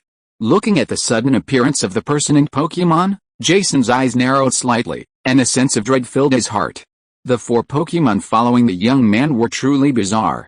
Among them, The only one that could be considered even remotely normal was the seemingly ordinary Pikachu. However, the move Pikachu had just unleashed proved that this Pikachu was no ordinary character. If Pikachu was already so formidable, what more could be said about the fact that among these 4 Pokémon was a golden Gyarados? The shimmering golden dragon scales reflected the sunlight, emitting a dazzling golden glow. Furthermore, its massive body was more than twice the size of any Gyarados he had ever seen. Yet, compared to the 2 remaining Pokémon, the golden Gyarados seemed perfectly normal.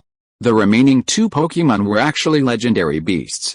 They were Suicune, one of the 3 sacred beasts of the Phoenix, known as the incarnation of the North Wind, and Moltres, one of the 3 sacred birds of Lugia, known as the god of fire. While legendary beasts were not uncommon in this era, they were still legendary beasts. Compared to ordinary Pokémon, they possessed exceptional talent and potential. Any appearance of one would undoubtedly cause a bloody storm. Furthermore, both of these beasts appeared quite formidable, at least judging by the power of the abilities they had just unleashed. Chapter 940 The Storm is Coming. Although Jason was filled with fear at the sudden appearance of the young man and the 4 Pokémon he brought with him, greed quickly overtook him. A dangerous and fierce glint occasionally flashed in his eyes. He had resolved to eliminate this young man at all costs and seize all his Pokémon, no matter the cost. After all, the Pokémon the young man possessed were incredibly rare, incredibly promising, and incredibly powerful. What trainer wouldn't love such Pokémon? Some even went overboard, becoming overly fond of them.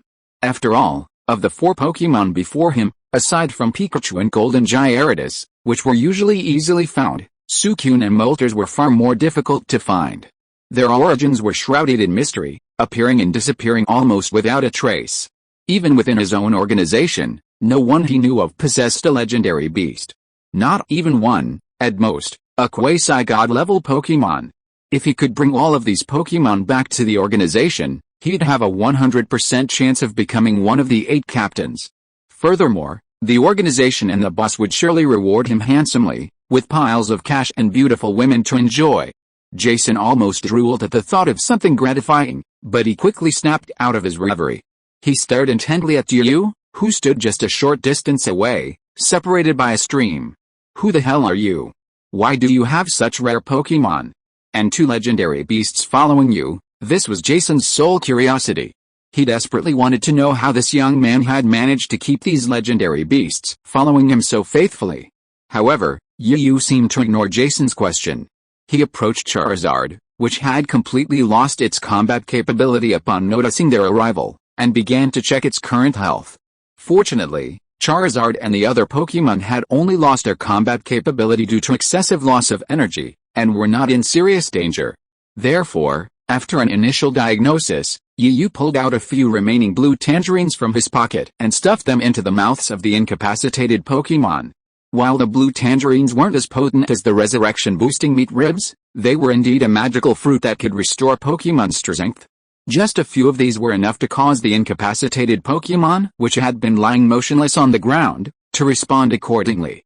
Throughout this entire process, Tanabata, Dragonite, and the other 3 Pokémon remained stationary, their gazes fixed on Yu, who was trapped in their center. Throughout this entire process, Yu seemed completely oblivious to the intimidating and aggressive gazes of the other Pokémon around him. While Yu completely ignored Dragonite and the other 3 Pokémon, Pikachu and the others dared not disregard them. After all, their powers had all reached the level of elite, with one even approaching the level of quasi-champion. A misstep could easily injure their masters. Therefore, they remained vigilant and protective of their masters. Even without their trainer's orders, Pikachu and the other 4 Pokémon instinctively formed a square, completely surrounding Yu in the center and providing protection. He and the other 3 Pokémon were locked in a standoff, a battle imminent. Although the field seemed to have calmed down due to the situation on their side, this calm, far from bringing a sense of complete peace, instead gave off a sense of impending storm. At this moment, Yu, in the center of the storm, finally took his time to carefully check the status of Charizard and the other incapacitated Pokémon. It seemed as if Yu had only just now noticed Jason across from him. He raised an eyebrow and asked in a somewhat hostile tone, "Seeing the letter S embroidered on your clothes, you must be those idiots from the organization again.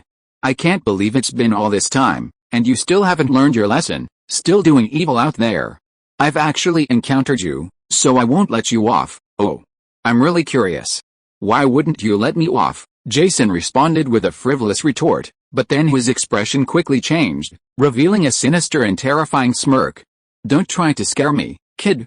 Anyone who dared to talk to me like that before would have had grass as tall as you on their graves. As he spoke, Jason twisted his neck, as if doing warm-up exercises. Facing Jason's sinister aura, you remain calm and composed. Oh? So what's your point? I've said it before, you bad guys from the S organization, I'll beat you up every time I see you. Of course, I have no intention of breaking my promise this time, you responded calmly. But beneath this calmness, a turbulent rage raged within her. A blazing fire burned within her, as if everything before her would be completely consumed. Yu's demeanor betrayed her utter fury. Indeed, at this moment, Yu was filled with a raging rage. Well, it's good that you, the S organization, didn't teach me a lesson. To think you'd bully him while he was away, and 3 people so dear to him, and not only that, but insulted them. That person should be prepared for death. Chapter 941, Flamebird vs. Tanabata Bluebird. Well, it's good that you, the S organization, didn't give them a good lesson. I never expected them to bully his people while he was away, and 3 of them, very important to him. Not only that, but they even insulted them. That person should be prepared for death. It wasn't just bullying and insulting his people. Most crucially, they took advantage of his absence and actually beat his Pokémon, rendering them incapable of combat and nearly leaving them seriously injured. While it's possible that his Pokémon were inferior to the other parties, leading to their lack of skill, this wasn't the case at all for Yu at that moment. Furthermore, even though he wasn't there at the time, the mere fact that they were members of the S organization made it clear they were determined to be motivated by any means necessary. It's likely that their Pokémon took advantage of his absence from Charizard and the others, leading to the current stalemate. Stop the nonsense, let's see what you can do, Jason roared hysterically, his eyes gleaming with even more ferocity. Facing a foe whose Pokémon vastly outnumbered his own, Jason showed no sign of fear. Even the individual Pokémon on the other side were formidable. Among them were 2 legendary beasts, one of which had even reached the Celestial King level. But Jason had absolute faith in his Pokémon. This trust was unlike that of the Pokémon he casually captured and discarded, it was a long-held trust. Therefore, without the slightest hesitation, he waved his hand and immediately issued the order, Charizard, show them your strength. Charizard, use Jet Flame, Tanabata, use Dragon's Fury, and Dragonite, use 100,000 volts, come on. I'm not afraid of you. Choose your own opponent. Facing the onslaught, Yu issued a direct and simple order. Upon receiving their trainer's order, the Pokémon, led by Pikachu, acted without hesitation. After a quick glance, they immediately divided up the 3 opposing Pokémon. Moltres faced the most powerful of them, Tanabata, while Gyarados and Pikachu engaged Charizard. The only remaining Suicune, needless to say, went straight for Dragonite. Facing 4 Pokémon whose limbs were vastly superior, yet whose power was no less impressive than their own, Tanabata and the others were utterly enraged. They were clearly stronger than them, yet just now, they had silently divided them up. This reversal of roles between prey and hunter left them feeling deeply uneasy. Therefore, Tanabata and the others decided to teach these ignorant creatures a lesson. They must learn once and for all that, in the face of absolute strength, everything else is but illusion. Therefore, without the slightest hesitation, upon hearing their trainer's command for a skill, they didn't bother concentrating their abilities, instead using them instantly. They intended to let their opponent first experience the difference in level and skill. However, facing Tanabata's instant attack, Pikachu and the other Pokémon didn't panic at all, instead tensing their bodies. Just as their skills were about to reach them, they unleashed their own abilities. The battle between Moltres and Tanabata was the first to ensue. While Moltres' strength was undoubtedly inferior to Tanabata's, which was already nearing the semi-championship, Moltres could more than compensate for this weakness with her legendary talent and physique. While the battle between them wouldn't end in Moltres' victory, Tanabata's defeat would certainly be a challenge. As for the rest of the battle, it all depended on the situation on the other 2 sides. After all, being able to pin down Tanabata, the most powerful Pokémon among them, was a victory of sorts for Yu and his team. The only remaining chance to turn the tide of the battle fell on the other 2 battlefields. The battle on this side was fierce, though. On one side was a legendary fire beast, and on the other was Tanabata, a dragon-type Pokémon. Both were incredibly powerful. Since both Pokémon could fly and were barely considered bird Pokémon, the battle was a grueling one, a peck-and-a-claw. However, Moltres had ample countermeasures against Tanabata's Dragon Fury. Although Yu hadn't issued any specific orders during their training, Moltres, as a legendary fire beast and having survived in the wild for so long, was incredibly capable on its own. It even needed no instructions from its trainer, finding the most effective tactics for the rest of the battle. The trainer, at this point, played a purely supporting role. For example, analyzing the upcoming battle at a particular moment, or issuing a warning without the Pokémon's own knowledge. Therefore, when faced with Dragon's Fury attack, Moltres retaliated with a blast of flame, creating a scorching fire dragon that slammed into the dragon's shadow. Even before the two skills collided and the final result was achieved, Moltres and Tanabata, as if unable to wait, unleashed their melee attacks in perfect sync. The sound of collisions continued to resonate, and the two Pokémon were on the verge of exploding. After attacking, they converged again, repeating this pattern, making it difficult to discern the outcome. Then, shifting his gaze from one battlefield to the other, he saw that at this moment, facing Charizard's attack, Pikachu and Gyarados no longer had a tense atmosphere of Moltres versus Tanabata. Instead, each of them had a faint smile on their face. Chapter 942 Conspiracy. Facing Charizard's attack, Pikachu and Gyarados lacked the tension they felt during Moltres' battle against Tanabata. Each Pokémon even wore a faint smile. Their relaxed demeanor betrayed none of the nervousness of facing an opponent a level above them. Their eagerness to fight, in particular, struck Charizard as something else entirely. However, Charizard didn't have time to dwell on this, as the jet of flames was already approaching. The distance between Pikachu and Gyarados had shrunk dramatically. The scorching heat of the incoming waves of fire caused both Pokémon to break into a sweat. It seemed only then that they sensed the heat of the jet of flames and the danger it emanated. They simultaneously reacted and responded. Their tense bodies betrayed the solemnity they felt facing this jet of flames. Pikachu condensed his signature attack, 100,000 volts, and launched it in the direction of the flames. Following closely behind him was Gyarados' water cannon. While Gyarados' water cannon was a late move, it was a preemptive strike. In a matter of moments, it surpassed Pikachu's 100,000 volts. But that wasn't the end of it. After Water Bubble surpassed 100,000 volts, 100,000 volts, undeterred, transformed into a lightning snake and entwined itself with Gyarados' water cannon. Water Bubble, already powerful, became even more violent with the 100,000 volts. The surrounding air crackled with explosive sounds. Water cannon and 100,000 volts intertwined, colliding with the flames. In the moment of their collision, Water Cannon's water-based attack collided with a fire-based jet. The jets of flames were clearly extinguished, and the front of the jets appeared to be extinguished. Fortunately, Charizard's flames were powerful and durable enough. They locked horns with Water Cannon, a battle of ice and fire. The level difference might have quickly determined the winner. However, Water Cannon, aided by 100,000 volts, significantly increased its power. However, faced with a stalemate of skills, Gyarados and Charizard didn't break down immediately, as they had in the earlier battle between Moltres and Tanabata. Instead, they locked horns, each determined to win, as if determined to determine the outcome through a skill clash. This utter stalemate ultimately ended in a draw. Perhaps Charizard was exhausted from its previous battle with Charizard, and now faced two Pokémon allied together, one of which possessed a counter-attribute to it. Therefore, after just this one skill-based stalemate, Charizard was already looking breathless, with thick streams of mist clearly visible pouring out of its mouth.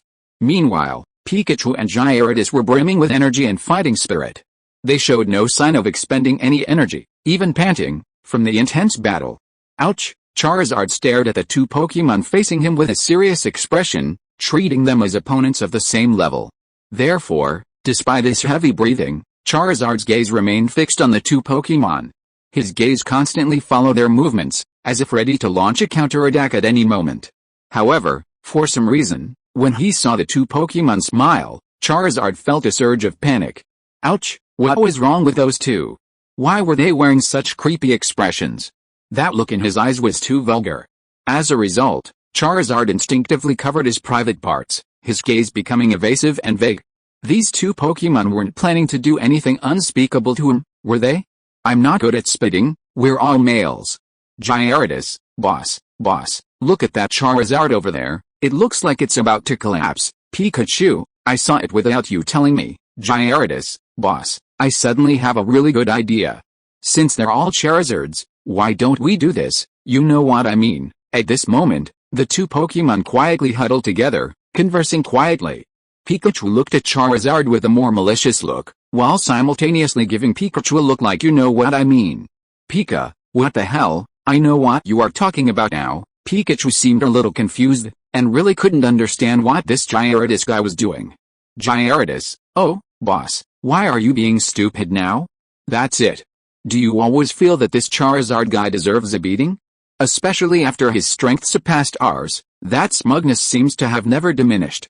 Don't you want to take this opportunity to beat him up? Pika, beat? Well, do you mean to mistake the opposite Charizard for our old Charizard? After hearing what Gyarados said, Pikachu blinked his eyes in a silly way, and didn't react.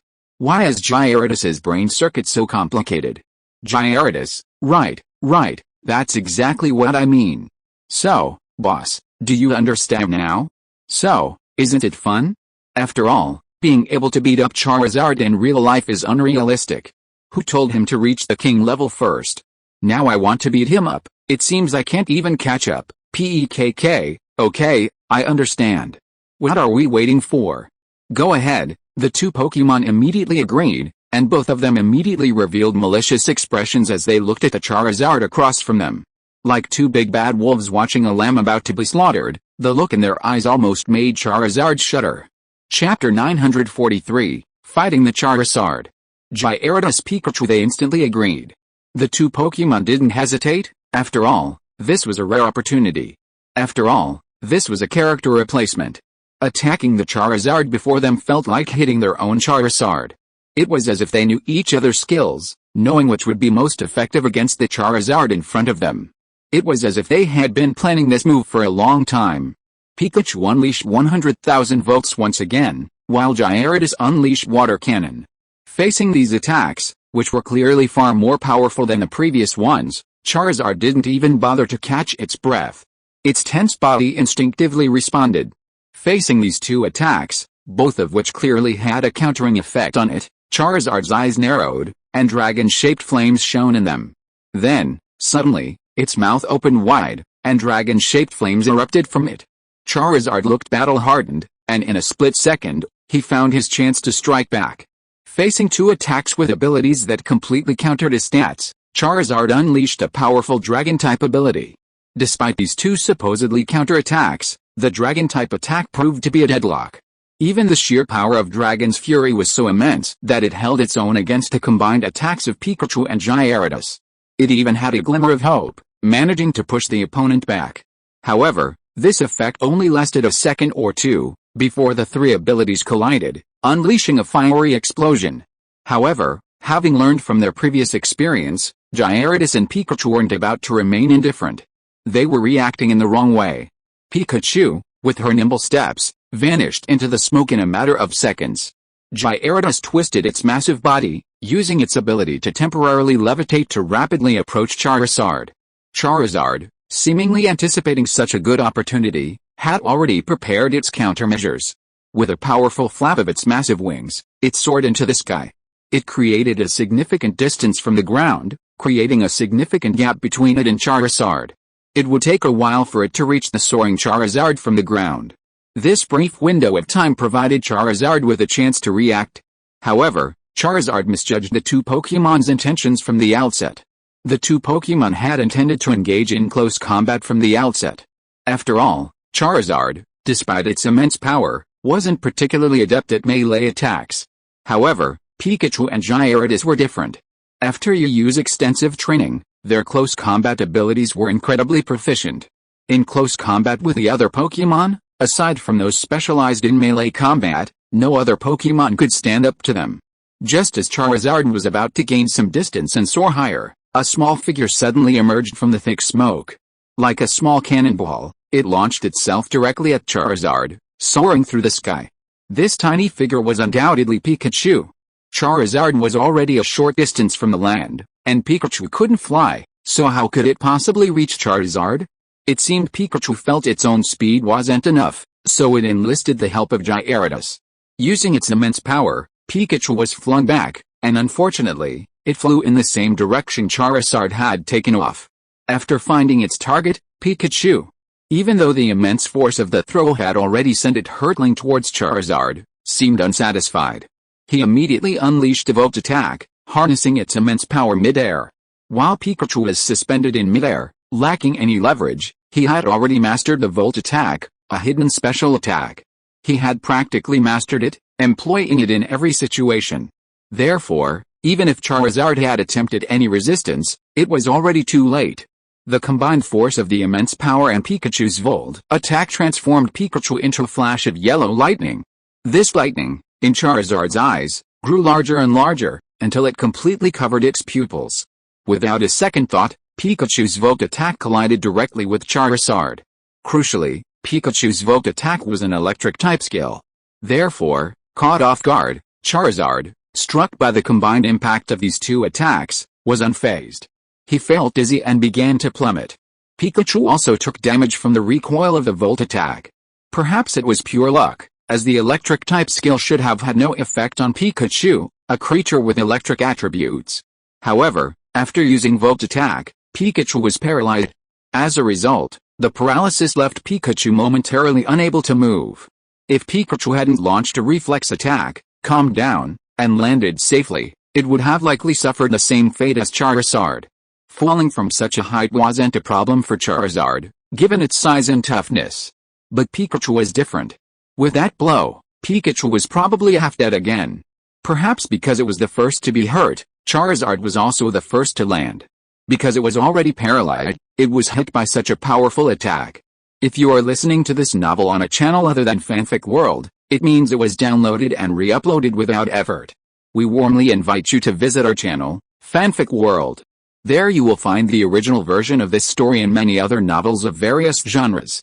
We look forward to seeing you dive into a world of incredible novels. Chapter 944 Suicune vs Dragonite. Perhaps because it was the first to take damage, Charizard was also the first to hit the ground. Paralyzed and struck by such a powerful single-hit attack, Charizard was in a very bad state. Especially after being slammed so hard on the ground, even though it was soft after a recent rain, Charizard was already completely dazed. Getting back on its feet would have been difficult. Yet, there was a lingering hold on Charizard, a relentless determination. How could two Pokemon so weaker than it be able to defeat it like this? Charizard was filled with resentment, yet also with fear. Although they were Jason's Pokemon, and he had a certain bond with them, and Jason wouldn't treat them as harshly as other wild Pokemon, this was entirely due to their superior strength. After a crushing defeat, or even a defeat Jason considered meaningless, the consequences that awaited them were obvious. He trained them day and night, oblivious to the pain and sensation, until they could once again surpass themselves, or even surpass their former selves. Meanwhile, Pikachu was completely paralyzed by the after effects of the Volt attack. Just as it was about to follow in Charizard's footsteps, Gyarados swiftly twisted its massive body towards Pikachu. Then, it opened its massive jaws and seized Pikachu's tail. Despite being paralyzed, the moment Gyarados grasped its sensitive tail, Pikachu instinctively unleashed the 100,000 Volt attack. The 100,000 Volt attack dazed Pikachu, causing him to see stars, and his once golden body now had a faint hint of black. Pikachu was also stunned at this moment. Its use of 100,000 volts was purely a reflexive act of self-preservation. It had never expected that Gyarados, who had lived with it for so long, would actually attack its tail. This was clearly looking for trouble.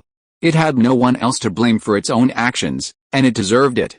What the hell is that idiot Gyarados doing? Yu held his fort in dismay, his initial excitement at regaining the upper hand vanishing. Did that idiot Gyarados know that Pikachu's tail couldn't be touched? They'd lived together for so long, yet he still made such a mistake. No, it seemed this guy had been too idle, his memory was so poor. He had to make sure he remembered this deeply. Yu silently made up his mind at this moment, he would increase Gyarados' training after returning. It's true, though, that's exactly what Gyarados was thinking right now. Even after living for so long, it still wanted to experience the sensation of holding its own boss in its mouth. And it's true, the tingling, numb, and sour feeling it took that bite was something it never wanted to experience again. While the situation on the field was constantly shifting, on another battlefield, the battle intensified. Dragonite and Suicune faced off, a fierce battle between a quasi-god and a legendary beast. Both were incredibly talented, and some possessed their own advantages. However, if one were to calculate the outcome, the two sides were practically evenly matched. If Dragonite were still at its peak, it could easily have overwhelmed Suicune with its sheer strength, and the current situation wouldn't have occurred. Dragonite's stamina was running low after all the previous battles, while Suicune was still at his peak. A protracted battle was the perfect way to attrition the enemy. Therefore, while the battle between the two Pokémon was intense, it gradually reached a fever pitch. However, both Pokémon were proud. Dragonite, a quasi-god, held the pride of a quasi-god, while Suicune, a legendary beast, held even greater pride in his status. Suicune would not tolerate being a Pokémon of a lower rank. Even if the opponent's power was superior, Suicune would stubbornly seek to defeat it. Dragonite, driven by the belief that his own strength surpassed even the opponent's legendary beast, was determined to defeat it, as he couldn't afford to lose. Even if the opponent was a legendary beast with a higher base stat, so what? Perhaps for powerful Pokémon, being defeated by a weaker one was a deeply humiliating and shameful thing. Moreover, for Dragonite, as a quasi-god, defeating a legendary beast like Suicune was a source of pride. His vanity was truly gratified. Therefore, both Pokémon held nothing back, unleashing their full might on each other, each skill unleashed with all their might. Each Pokémon sought to defeat the other with a single move. Each Pokémon possessed skills that countered their respective attributes. Now, their abilities were once again concentrated. They hoped to instantly kill the other with a powerful move, a move that would also determine the outcome. A beam of frigid energy condensed in Suicune's mouth. Wisps of electricity tangled endlessly between Dragonite's two tentacles, pulsing and intertwining, creating a series of violent crackling sounds. Both Pokémon were in perfect harmony, not interrupting each other's ability charging. Their gazes met, a fiery spark etched in the air. The atmosphere within the arena was ignited by this spark, poised to ignite at any moment. As if sensing the current, the surrounding Pokémon, previously engaged in fierce combat, paused. The Pokémon trainers, Yu and Jason, shifted their gazes to the two Pokémon. They were also waiting for the two Pokémon to decide the outcome of the next battle. As time passed, the tense atmosphere intensified. Chapter 945 Close Combat. Sui quick it seemed they had reached a critical stalemate, and at this moment, the two Pokémon displayed remarkable rapport. Extremely cold energy emanated from Suicune's mouth, accompanied by the destructive force of violent lightning. The icy cold and the violent destructive force clashed, and the entire collision occurred in a fleeting moment. Yet, within that brief moment, the resulting battle was unprecedented. As usual, as ranged skills consumed each other, they shifted to melee. However, when switching to melee, Suicune was clearly at a significant disadvantage. Suicune's melee skills were few and far between, far from matching Dragonite's vast variety. Dragonite, in particular, unleashed its signature lightning palm, striking Suicune repeatedly. Faced with a lightning palm, imbued with the furious force of thunder, even Suicune, known for its melee prowess, dared not confront it. He could only defend himself repeatedly. After all, the Pokémon Yu possessed, as mentioned earlier, were all exceptionally skilled in melee combat. However, there was a key difference: a Pokémon's talent for melee combat. Otherwise, no matter how skilled, it would be powerless. A crucial factor was the sheer variety of melee skills, and how many each Pokémon could master.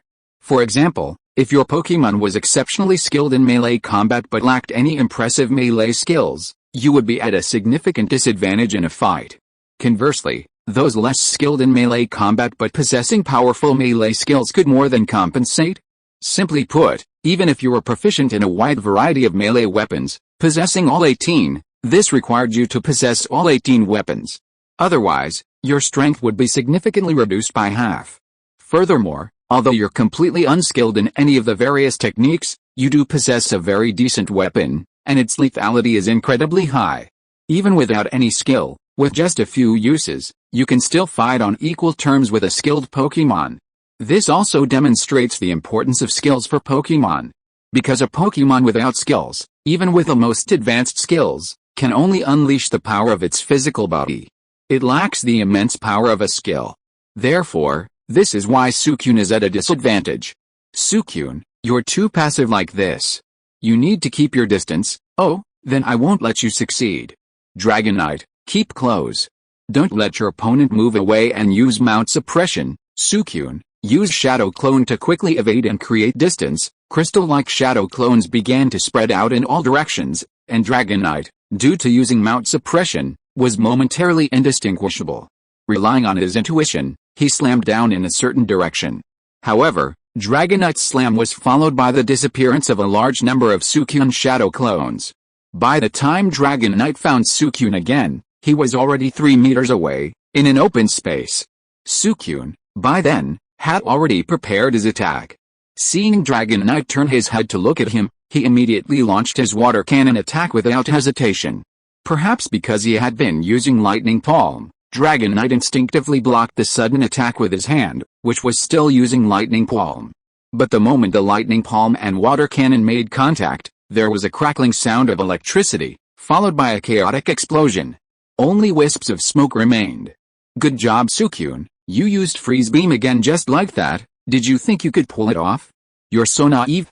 Dragonite uses 100,000 volts, unlike the previous moment, when they had perfectly coordinated with each other to avoid interrupting each other's charge. This time both Pokémon used their skills simultaneously. Once again, their unspoken level of tacit understanding was on full display. Neither Pokémon wanted the other skills to be used, so they unhesitatingly used their own to block them. Perhaps it was due to a shared mindset, however, as both Pokémon had been prepared, reacting swiftly to the exchange of attacks. However, this gave Dragonite another opportunity to exploit. Utilizing various clever combat techniques, it drew ever closer to Suicune. Suicune had almost imperceptibly drawn into the battle, yet even then, Suicune was still somewhat unaware. Consequently, when Dragonite launched a lightning strike, Suicune could only hastily block it. Due to his impatience, Suicune instinctively opened his mouth to bite the opponent, causing pain and halting the attack. However, the lightning wrapped in the Lightning Palm was too powerful. Even in that brief contact, Suicune was already severely wounded by the Lightning Palm. Even though Suicune was able to block the Lightning Palm with his mouth, it was still very uncomfortable. After all, the sour sensation of having violent lightning explode in one's mouth was not something that ordinary Pokémon could fully withstand. Suicune remained silent, thanks entirely to his powerful constitution and the pride of a high-ranking divine beast. However, all of this was ultimately shattered when faced with harsh reality. The pain in his mouth didn't stop him from opening his mouth. Instead, it tightened and tightened, as if oblivious to the outside world's clamor. He allowed the lightning to continue exploding within his mouth. Chapter 946 Persistence. Woo-woo. Suicune gripped Dragonite's hand tightly, even as raging lightning lashed through its mouth. The scars of lightning pierced Suicune's mouth, leaving scars everywhere. While not bloody and mangled, the wounds were still visible. The sight was unbearable. But Suicune was stubborn, seemingly determined to confront Dragonite. Facing such a frenzied Suicune, Dragonite quickly regained composure after only a brief moment of initial panic. Without a second thought, he unleashed his Lightning Palm with increasing force. Furthermore, as if this wasn't enough, Dragonite unleashed a barrage of lightning strikes from both hands, hammering Suicune down repeatedly. Even Yu, already frantic after the battle, watched with a look of pity. He immediately gave Suicune an order. Suicune, that's enough. Let go of me now, or you'll be seriously injured. But the Suicune seemed truly frantic at this moment. He, who had always been obedient to his trainer's orders, seemed to have ignored him. Ha, this legendary beast is truly insane, but I like it. Dragonite, treat this lunatic well. Hit him with your Thunder Palm. Full power, full power. Jason naturally noticed this, but instead of the worry on his face, his frenzy only intensified. Seeing his palm still tightly gripped by Suicune, who seemed determined not to let go, Dragonite was immediately annoyed. After all, you're not giving me face by biting me like this? Even if you're a legendary beast, you can't keep biting me like this, right? And seeing Suicune's determined and persistent expression, Dragon Knight felt an inexplicable irritation in his heart. Now, he simply wanted to vent his rage and give Suicune a good beating. In this atmosphere, Dragon Knight unleashed countless lightning palm strikes. Suicune was already covered in wounds, but he never released his grip, as if trying to intimidate the opponent. It's not surprising, however, that Dragon Knight's spirit had grown somewhat sluggish and weakened after these fierce attacks. After all, Pokémon are also living beings, not made of iron. Even after such a passionate battle, he was already feeling tired.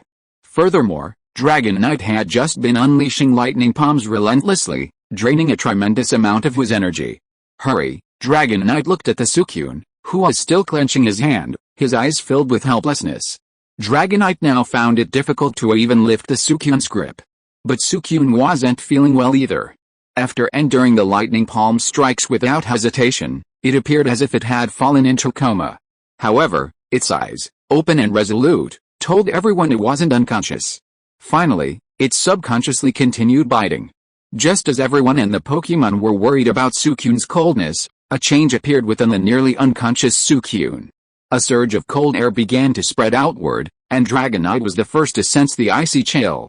After all, as a Dragon-type Pokémon, Dragon Knight was incredibly familiar with the Ice-type, which was feared by all Dragon-type Pokémon. Dragon Knight, in particular, was the first to feel the strange chill on its hand, which had been bitten by Suicune. The onlookers and Pokémon naturally noticed this as well. Yu, the trainer, couldn't help but feel worried after witnessing this scene. He couldn't understand why Suicune would resort to such self-harm. What was causing this chill? What was happening to his body? After all, Pokémon and humans have completely different anatomy. While Yu had a deep understanding of human anatomy, he likely only knew a handful of Pokémon. Only a professional Pokémon doctor could explain Suicune's current condition. And even they would require sophisticated equipment to make an accurate diagnosis. However, Suicune's subsequent performance quickly gave Yu a clue and put his mind at ease.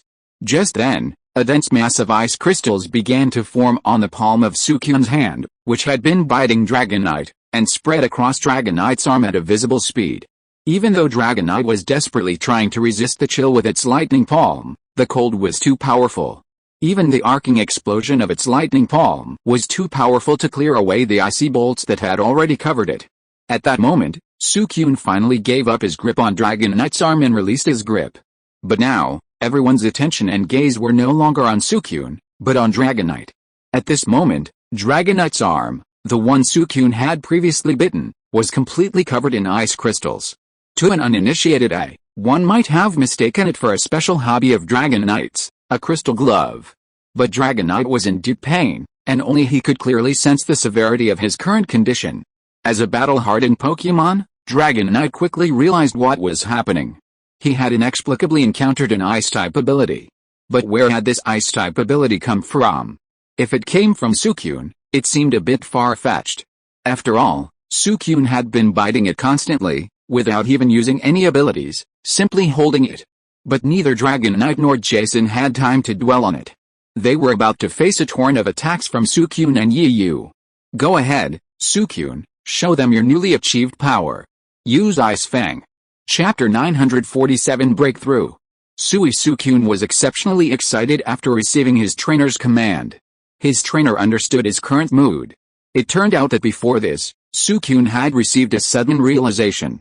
This realization indicated that his strength could be further enhanced, which was why he had just behaved as he did. Some people simply aim to unleash their potential. After all, whether humans or Pokémon, they need to push themselves to realize their potential. While this method was quite risky for Suicune, if he could persevere, his strength would be further enhanced. If he failed, not only would his strength not be further enhanced, but his life would likely be in danger. Fortunately, Suicune persevered through it all with unwavering perseverance. As a result, his strength had reached a breakthrough. The chill in the air just now was because Suicune had finally broken through, reaching the level of a Supreme King. Furthermore, after reaching Supreme King strength, Suicune had even mastered the Ice-type skill, Ice Fang. For a Pokémon like Suicune, which desperately needed a melee skill, this skill, Ice Fang, didn't exactly add a new combat power or trump card. At least it now had a more lethal melee skill. What? This Suicune's power has actually reached the level of a Celestial King, Jason realized belatedly that something was amiss, and his face immediately turned grim. But things had already come to this point, and he felt helpless.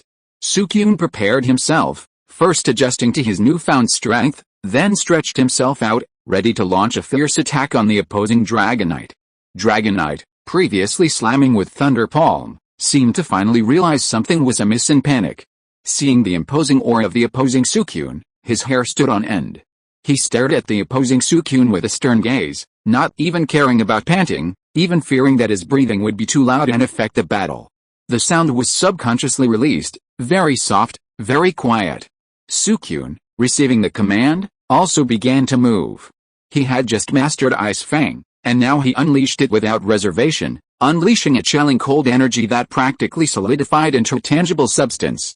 The ice crystals clung to Suicune's fangs, reflecting a chilling glare like the fangs of a slithering snake, sending a chill down the spines of both humans and Pokémon. Furthermore, Suicune was incredibly nimble and renowned for his speed, so with a single leap he was already within reach of Dragonite. Bearing his sharp fangs, Ice Fangs didn't hesitate, ready to bite Dragonite. However, Dragonite reacted with remarkable swiftness, unleashing his signature lightning palm directly into Suicune's mouth. The clash of ice and lightning, due to their comparable power and lack of antagonistic attributes, was surprisingly evenly matched. However, by this point in the fight, neither Pokémon was convinced of the other's defeat. After a decisive blow, the two Pokémon, each with perfect tacit understanding, attacked once more. Icy auras and raging thunder intertwined, their movements constantly flickering. Suicune, after a brief respite, felt a surge of endless energy within him. Therefore, Suicune's attacks were more swift and fierce, truly utilizing the water type's unique qualities to their fullest potential. Stillness is peace, movement unleashes a raging tidal wave. Wave after wave of attacks, like waves, struck Dragonite, leaving it with only its wits to defend. However, the initial outcome wasn't Suicune's side, which had already begun to gain the upper hand. Instead, it was the battle between Pikachu, Gyarados, and Charizard. Although Pikachu and Gyarados weren't as high level as Charizard, both sides had already sustained damage after the fierce battle. However, Pikachu and Gyarados' synergy was flawless, and even the superior Charizard was powerless against the combined might of these two Pokémon. This resulted in Charizard's crushing defeat, making it the first to lose its fighting capacity in the three-way battle. However, even a top-tier Charizard wasn't so easy to defeat. Despite Pikachu and Gyarados' impeccable synergy, Charizard, facing utter defeat, resorted to a desperate attack. Rather than returning home in disgrace and suffering untold torture from its master, it felt better to demonstrate its usefulness in the final moments, perhaps even alleviating the final punishment. With this in mind, Charizard, even at its utterly exhausted state, summoned its last remaining strength and dragged Gyarados down with it. While Charizard was now completely incapacitated, the situation for Pikachu and Gyarados wasn't much better. Gyarados immediately followed in Charizard's footsteps, losing its ability to fight. Pikachu, on the other hand, survived after sacrificing itself to block a Gyarados attack, still holding its own. However, while Pikachu had escaped the battle, he was still breathless and needed to rest before rejoining. Thus, the three-way battle was reduced to two, and with Pikachu resting, joining either side could potentially turn the tide. As if sensing something was amiss, Tanabata, who was locked in a battle with Moltres, grew anxious. After all, if Pikachu joined the fray at this point, the flying types would be in trouble. Even if the opponent's electric attack wasn't powerful enough, it could still serve as a distraction. Tanabata grew increasingly impatient, eager to quickly dispatch Moltres. Then we can support Dragonite and the other two Pokémon together to deal with the next situation. Chapter 948 Arson. Pikachu. As the situation on the peak battlefield intensified, Pikachu, having finished his rest, joined the fray. He first joined the battle between Suicune and Dragonite. After all, Suicune had just achieved a breakthrough and learned the new skill, Ice Fang. He was still only at the peak level, and needed to stabilize his strength. Furthermore, as the main force of the battle intensified, Pikachu saw this as the best opportunity to break through. Without hesitation, Pikachu immediately joined the fray, having only been at Suicune for a few months. He used a 100,000-volt attack to force Dragonite back, who was blasting fire at Suicune. Then, without giving Dragonite time to react, he unleashed a barrage of attacks, using Iron Tail, Lightning Ball, and 100,000 volt attacks with ease. Even though Dragonite's stamina was at its limit, the aura of a peak level remained. Facing Pikachu's relentless attacks, a force of near-elite power, Dragonite managed to withstand them with ease. However, his state of mind didn't last long, as Suicune, having recovered slightly, rejoined the fray. Pikachu initially held Dragonite hostage, distracting it. Suicune then seized the opportunity to charge up his ultimate attack. The final battle ended with Pikachu instantly holding Dragonite back while Suicune attacked Dragonite with a powerful, long-charged freeze beam. With some luck, the freezing effect was triggered, instantly enveloping Dragonite in a layer of ice crystals, completely frozen within. The ice crashed to the ground with a resounding thud, sending shards flying everywhere. However, Dragonite, frozen within, was completely immobilized. The outcome of this battle was quickly decided. The only remaining battle remained between Moltres and Tanabata.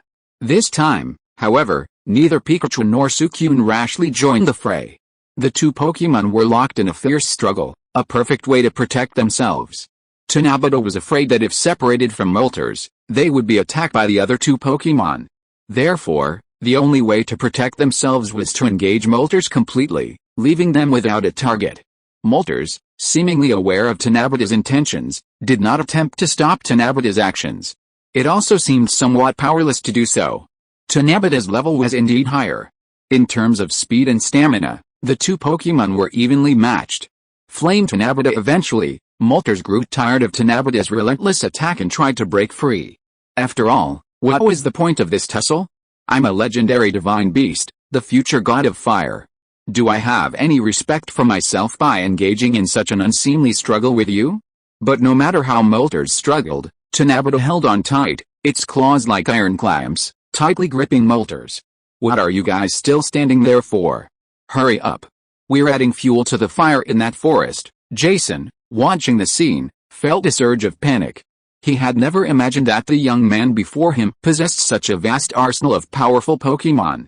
Because of this, he hadn't even brought his full Pokémon, only 3, leaving 3 slots empty. These slots were intended for him to catch a few more promising Pokémon to train. After all, Pokémon only existed so many times, so catching more was crucial to boost his combat power. Competition among the 8 captains was fierce, and the only thing that distinguished their position was their strength. So they had to do everything they could to improve their abilities.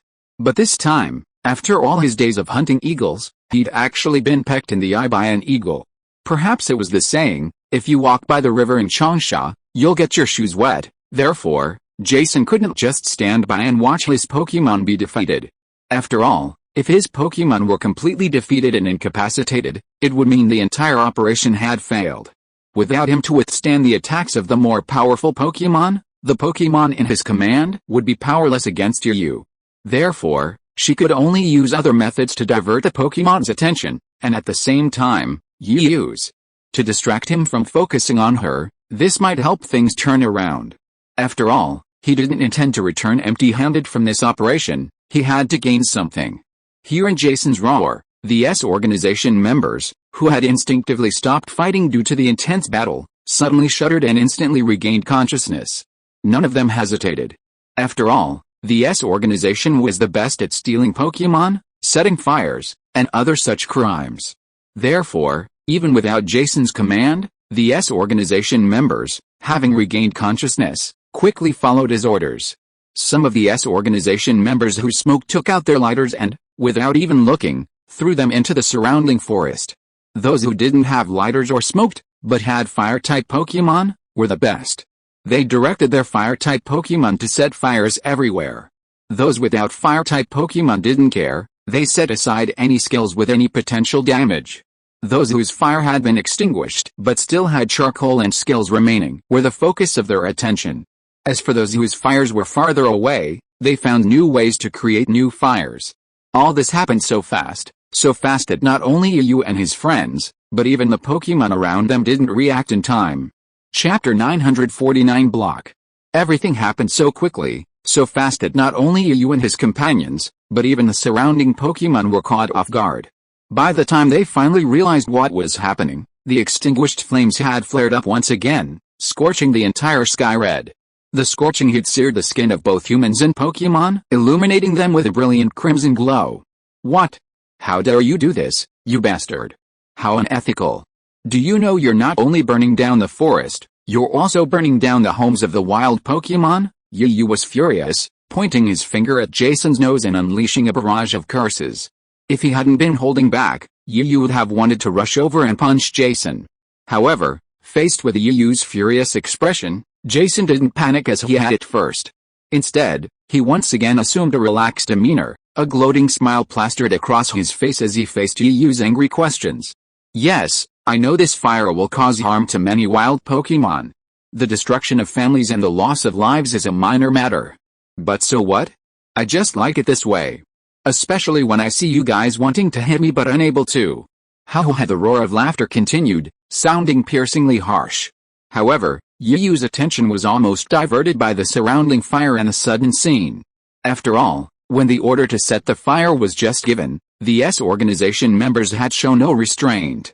This was especially true for the trainers with fire Pokémon. While their teams were mostly composed of bloodthirsters and hyenas, there were also some more prestigious team leaders, who were allowed to have their own Pokémon, rather than the ones reserved for the organization. Therefore, with this reckless abandon, their Pokémon unleashed their abilities with abandon. Some of the fire Pokémon seemed to think it was okay to just let them use their fire abilities. Burning the surrounding trees would be a waste of their abilities. Therefore, with this in mind, the fire-type Pokémon no longer focused their fire on the surrounding trees, affecting the surrounding Pokémon that hadn't reacted yet. Because of the jungle, bug and grass-type Pokémon were the most numerous and diverse, but these two types of Pokémon were also extremely vulnerable to fire. Therefore, under such a fire, the scene became extremely chaotic. Even in the nearby stream, countless water-type Pokémon witnessed this scene and used their water-type abilities to put out the fire or rescue the flaming Pokémon. However, this proved to be a difficult task. Stimulated by the fire, the Pokémon began to riot. Weaker Pokémon were not a problem, after all, facing Pokémon far more powerful than themselves. A riot was simply asking for trouble. However, if they encountered a riot by powerful Pokémon, it would be a real problem. Because these Pokémon can often cause mass damage to nearby Pokémon that fall. Screams, and the cries of Pokémon echoed incessantly. The scene was momentarily chaotic. If Serena hadn't brought her remaining Pokémon to the scene, Yu might have been caught in the crossfire. How's that? Are you surprised and delighted by this gift I've given you? Anyone who tries to stop us and organize our affairs usually ends badly. This will be a lesson for you. Jason's voice was exceptionally cold, and for some unknown reason, he threatened Yu directly. Alright, Tanabata Bluebird, stop playing around. We're here for business. Not fun. Twisting his neck, Jason, having regained his original composure, was now incredibly arrogant, completely disregarding the Pokémon that had just managed to stop him. Want to run? You're thinking of running after setting the fire? It's not that easy.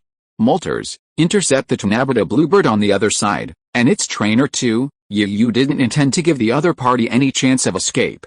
Furthermore, Jason's number of Pokémon was insufficient, and the previous losses were too great. All of this meant this was a rare opportunity. If you miss this opportunity, you'll miss it. But Jason seemed to understand by now. With Yu joining them, their plan would be impossible to carry out. Therefore, rather than wasting time here, it was better to retreat quickly. After all, the commotion here had probably attracted the group of Joey and Miss Junsha, and retreating early would allow him to think about the next steps. After retrieving his two Pokémon, which were already incapacitated, Jason planned to have Tanabata Bluebird lead the way. But with Moltres under his trainer's orders, how could he possibly let the other party succeed? Therefore, without a second thought, he immediately followed closely, trying to stop the other party. Don't be in such a hurry to leave.